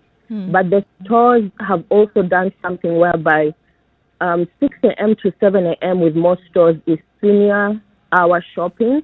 Only seniors are allowed around 6 a.m. to 7 a.m. in some stores. Other stores is 7 a.m. to 8 a.m. because they're the ones who are having most trouble. Tissue is still not available, but other foods have been stocked, and we are stocked up. We have food. Okay. Talking of things that are unavailable, reports, some of the reports, but you can verify this, are that healthcare workers have run out of essential personal protective equipment, like masks, for example, because there had been a mad rush for people to get masks, and you've been told to, improvise, use scarves, whatever piece of cloth that is available. Is this the case, or are just this sensational news coming in from the US? It's not sensational. It's true. Usually when you have a person in isolation, whatever you use per patient.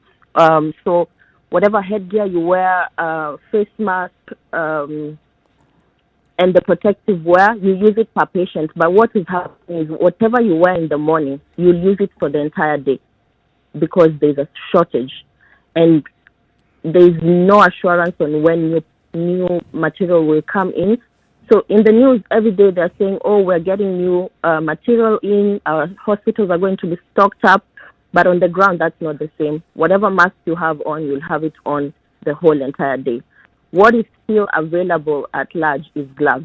Gloves you're able to change as much as you may need to. But the other stuff, no. Aren't you worried then that this puts you at risk as healthcare workers? Because now healthcare workers are no longer the front line, but the last line of defense. And you are worried that this puts your lives at risk because you never know what you'll come in contact with. And if you're not able to change, for example, it puts you at risk and puts the next person that you're attending to at risk. And second to that, are there any measures? Because we've seen some governors saying that they want, is it the Defense Act, where companies will be asked or forced, because it's a state of emergency, to mass produce some of these items. Is this the case, or is just a matter of wait and see, as would probably be happening in some countries like ours? To be honest, I feel like the state is taking this too slow because we just keep hearing about the same thing on the news. Nothing new is coming in, and everybody is concerned because every day I go out, you're essentially bringing back something. Everybody comes back to a household. So what you do is you try to do as much as possible such that by the time you get in, you're walking straight to the shower. You're not mixing your clothes with any other clothes. You're trying to sanitize as much as possible. And I come from a family where, for example, here in Ireland, we are 5 households of a family. Each household has a person working in healthcare. And that means that if each of us goes out to work every day, which we have been going to work, everybody could potentially bring back this virus to their household, and we could all be compromised, but we still go to work every day. When you say that you work in healthcare, Angela, and of course, this is where people are coming with all sorts of panic. What kind of panic are you seeing people coming with? People coming saying that just because I've coughed, I'm suspecting that I have COVID-19. What kind of issues are you dealing with? I work with senior residents, and what has happened in the places where I work, these people have no visitors anymore. Unless somebody is terminally ill and dying, there is no more visitation. They're only allowed calls. They're not allowed to eat in the dining area anymore. They get their food inside their rooms. So within us workers as well, we panic because anytime we feel something like, and this week has been bad in Texas because of allergies, pollen allergies. I never used to believe in them, but now that I live here, I've experienced it as well. So every time you cough or anything small, you're worried because you don't know, am I sick? And the hospitals have told us as well that do not come in first unless you've had a spiking fever for 3 days, and call before you come. So the other hospitals like clinics and stuff like that, we are worried, we have to wait, but in the meantime, we're still taking care of the patients that we take care of. Speaking of the welfare of Kenyans, so like the welfare of Kenyans in Texas, are you in communication with the Kenyan diaspora in Texas? Yes, there are a number of groups that are Kenyan-based, and within the groups, there's communication. People try to send out messages every now and then in terms of what they're doing within their households to stay sanitized and to stay protected. And there's a few people who've come up with, who are starting to make masks themselves within the household. So these are starting to be distributed, and people, there's hope, but we wish it was on a more national scale, and that we didn't have to really depend on the news, which every day is changing, and then you feel like there's really no support. And finally, Angela, is there any communication that you're receiving from our government, the embassy, the Kenyan embassy in the US? The last communication, no, not the Kenyan embassy, but the last thing that we had was there was an offer for a flight home, and we feel that was a good gesture, but most people are staying put and working. Okay. Angela, thank you very much for speaking to us, and we wish you all the best. Thank you. Thank you, Angela. Thank Have you, a good Angela. day. Have a good night. Yeah, Have a good good night. day. Yes. All right. Thank you. It's a situation with Kenya's biggest conversation. We're speaking to Kenyans in the diaspora, getting to hear their experiences wherever they are. This is Angela, who just was talking to us from Allen, Texas, USA. Before that, we had Kevin in Kigali, Rwanda. Do you find that this conversation and the responses you're getting, there's a similarity to all these stories? There is. Yeah. We're all human and the same at the end of the day. We are the same. We are the same. Fighting the same war We are the wherever same. we are. This is the first time in a long time in the history of mankind that you actually have something that the entire world is fighting at the same time. At the same time. And governments behaving the same way everywhere. No. No. Okay. City. The Scandinavians are behaving very differently. But why? They're always prepared. These countries had sovereign funds which actually had money. So when they say they are going to take care of you, they don't tell you they're going to take care of you. They specify. This is what will happen. And they roll out the measures immediately. Yes, this is what you will get, and you'll get this is how you will get it. And that's actually how it happens. It's happening. It's This is what you're going to do. You don't even doubt it. No, don't wait for a week. This is what is going to happen, and it is enacted. But they were prepared for it. Not that they knew there was going to be COVID-19. No, they had reserves. And They they had have systems in place And they have management systems in place that they which would then- work. Which work. And they have the interest of the citizenry at heart. Eric, earlier on you said that we are represented, that I am represented by my leaders, and I disagreed, didn't I? Allow me just to Vehemently. allow me why I disagreed. Yes. If we had a system where we were even sure of our electoral results, I would say yes. It be given at party levels where you're not even sure whether the person you may have voted for in that party is the person who is actually ends up being, yes. So, I am not represented. When we have a situation where the person I vote for, I am guaranteed is the person who will actually go, then I'm fully represented, I'm culpable, and I am as responsible as they are. But with those uncertainties, sorry. Is that why you want them to keep quiet? They should. They're confusing the situation. Stay put, wherever they are. Just keep quiet. Just But become also local think about wananchi. this Keep city, quiet. and just going by what Dr. was saying, if we used leaders, because leaders are they are leaders. They have a social They have capital. social capital. There are people who right? listen to them. If we used them to disseminate this information, so the information comes from the Ministry of Health and this committee. These are the measures that we are taking. We'd like people to stay at home. I think it's Use the local leaders to tell people, guys, let's stay at home. If they would not stray from the message. One, if your message was, this is the message that has been endorsed, this is the only thing that you are allowed to say. Maybe I speak for CT at this point, where the problem would be the likelihood of them straying away from the message and throwing in other manner of things is then very high. It's high. If we could be sure, that Eric, the answer is yes. If the answer is yes, if that could, but let me tell you, can they be given a script to read? That's what I'm saying. Yes, but being the people's representatives, they also they'll also be voicing what the people feel. We understand For that example, perfectly. we've seen Moses Wetangula, the leader of Ford Kenya, saying, "Look, people need that social protection. It's very important that we give people that." And he is we saw absolutely Musalia right. Mudavadi saying, "This is what we need to see from." Politicians will talk like and that. they are all absolutely right. Okay, but there's something about this sort of situations. It also brings forth new leaders.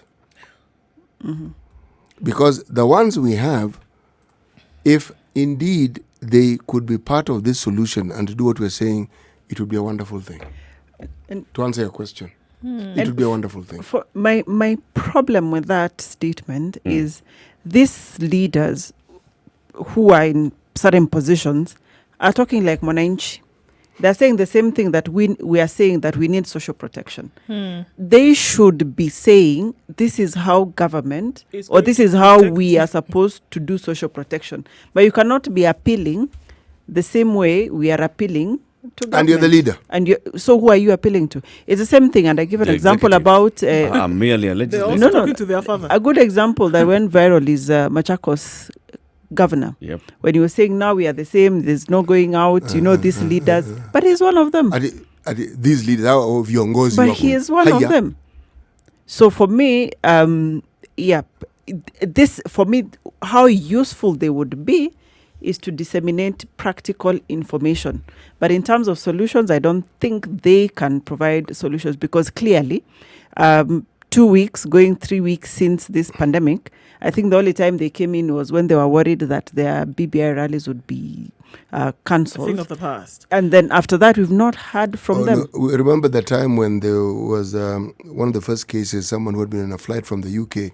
We heard them. We heard them very well. And then they went silent. But it's because they were panicking on their own behalf. Plus, if we had seen previously, if there was a historical show of them using positions of leadership to influence in a positive manner, then you would jump at an opportunity for them to now spread the message. But unfortunately, that has not been the case. Sadly, there are many leaders who have done positive things. There are even parliamentarians who brought very many crucial and important bills. But when, generally speaking, the representation of members of parliament or political leaders is such that they are self-seeking, even the good that is done is drowned and lost. So nobody even looks at it and even considers remembers it. Yeah. Exactly. Now, Eric has said this on several occasions, and it needs to be reiterated. One voice. If you must speak as a leader, same message. One thing. You can give them the scripts. Same message. One thing. In this area, this is the message. Our problem Don't is, Same. sway. our problem left, is the right. source of the message that is not coming up with the message. Why don't you focus on the 4G first before asking all these many things? The balloons. The balloons. Don't remind me that one. No, the balloons had a purpose, I'm sure. No, leave the balloons out. Let's answer this critical question. Dr. We might get upset. Let's talk about it. We might get upset. All right, Daktari. Does the What's the balloon question? spread COVID-19? No. The No, balloon, leave the the balloon had a balloons out. purpose, There's I'm an sure. important question here from a Kenyan who's listening Okay. about treatment. This may be more useful Ask to the Kenyans question. than the balloons. So the question is, one, is the treatment free? What is the treatment and what is the best facility to go to?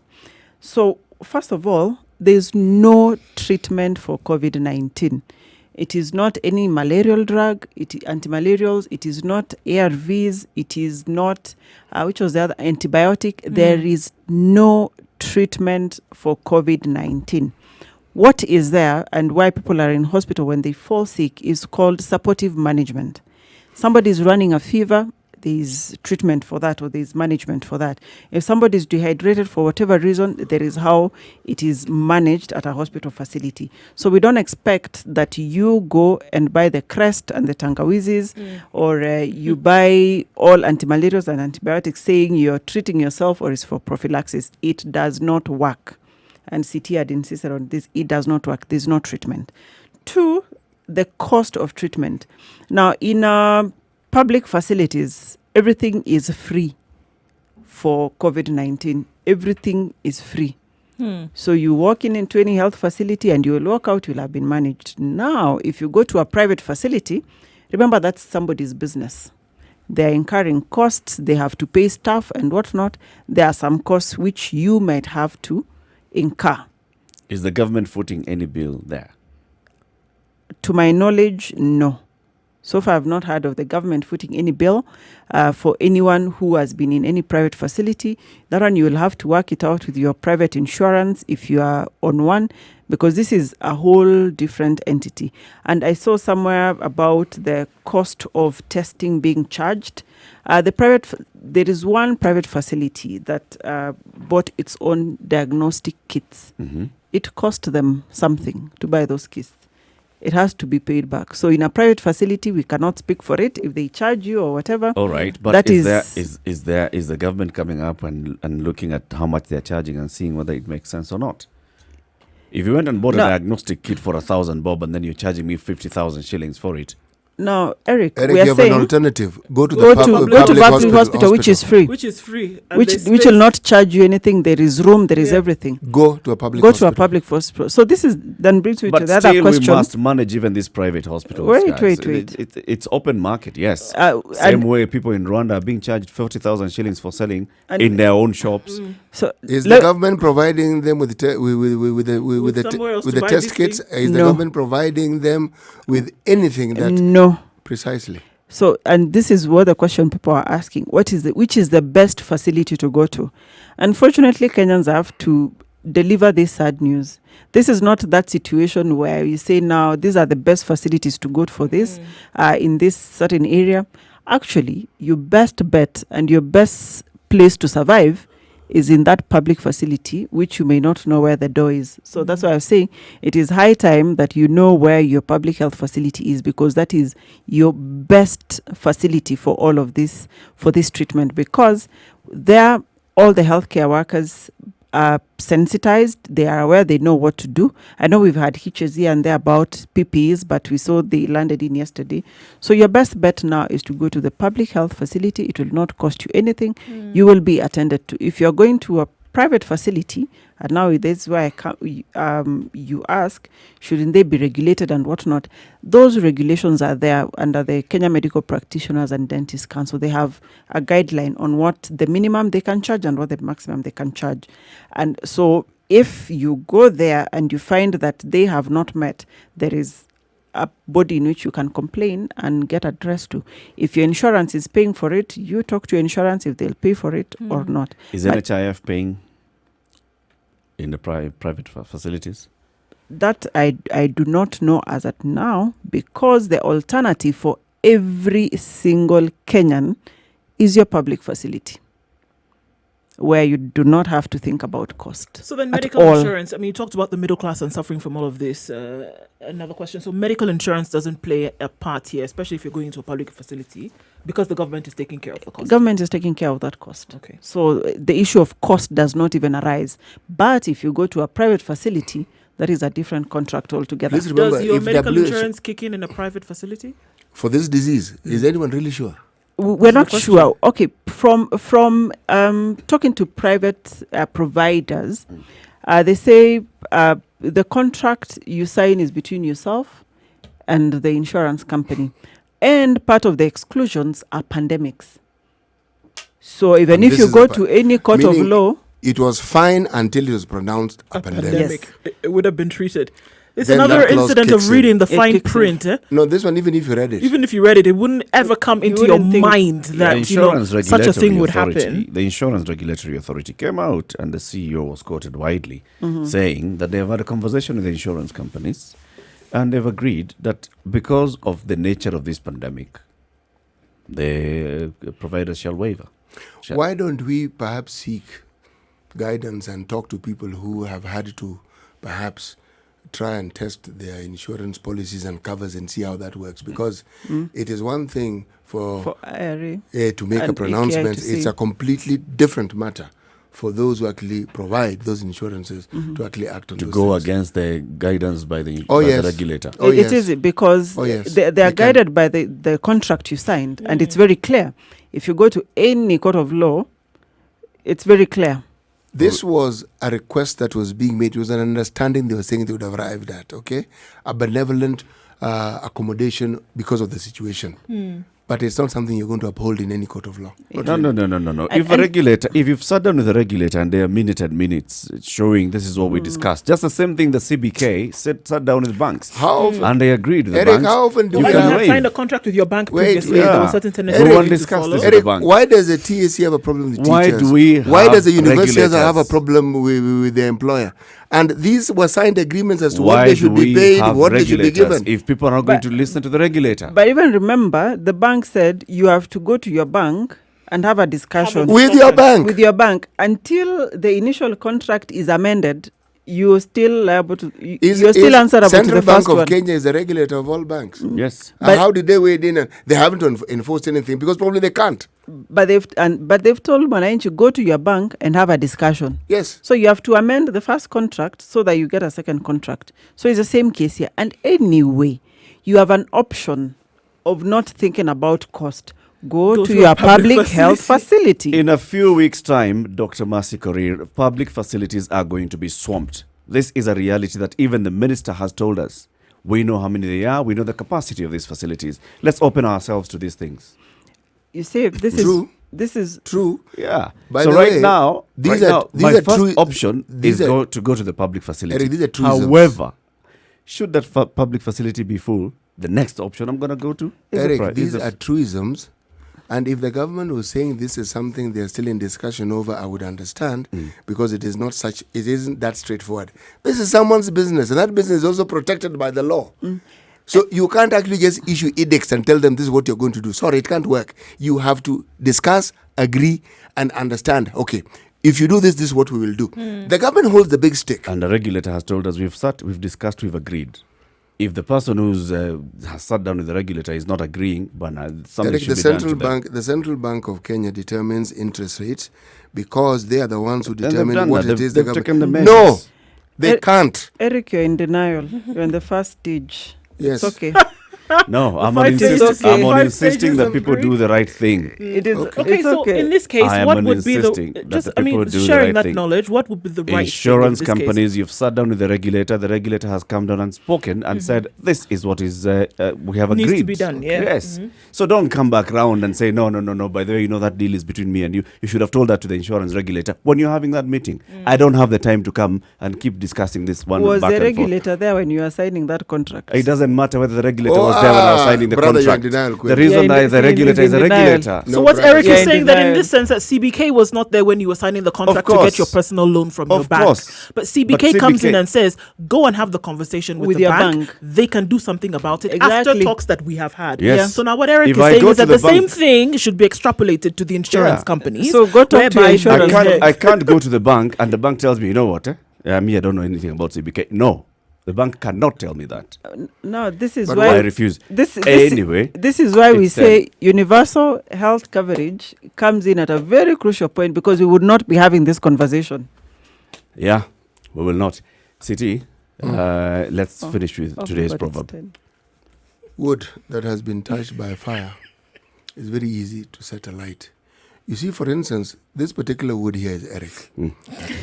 Eric, it was going to come to a head at some point. no, you have to give live examples and you have to put it in Practical context. ones. And here is fire. Yes, Pandemic. and Eric here is a representative. Eric here is not a person. He's an entity that's representative of even myself. When you have situations where there's a dire need for direct decisions to be made to bring forth something that actually solves a big problem, drastic action has to be taken. Now, Eric has been touched by some of these things for the longest time. So now when it becomes apparent that even insurances can't help you, Yeah. that's why Eric has become incendiary. Anything that would just touch he touched kidogo. Pew. Yes, but Listen to me, insurance companies. We are coming for you. tomorrow is another day. Tomorrow Unfortunately. is another day. We will be here. We will talk in detail about whether insurance companies are covering this pandemic and whether you are and actually whether the yes. IRA was lying to us. If the IRA was lying to us, then we take action on the IRA. Yes. If the IRA was not lying to us, it's the insurance companies that were lying to us, then we ask the IRA to take action on this. Well, we'll see you again tomorrow. Thank you very much for tuning into the Situation Room. Eric Latif, CT Muga, Nduoko, and our guest host, Dr. Mercy Korir. Good morning. See you tomorrow. It's now 10 o'clock. Shake it, shake it, shake it.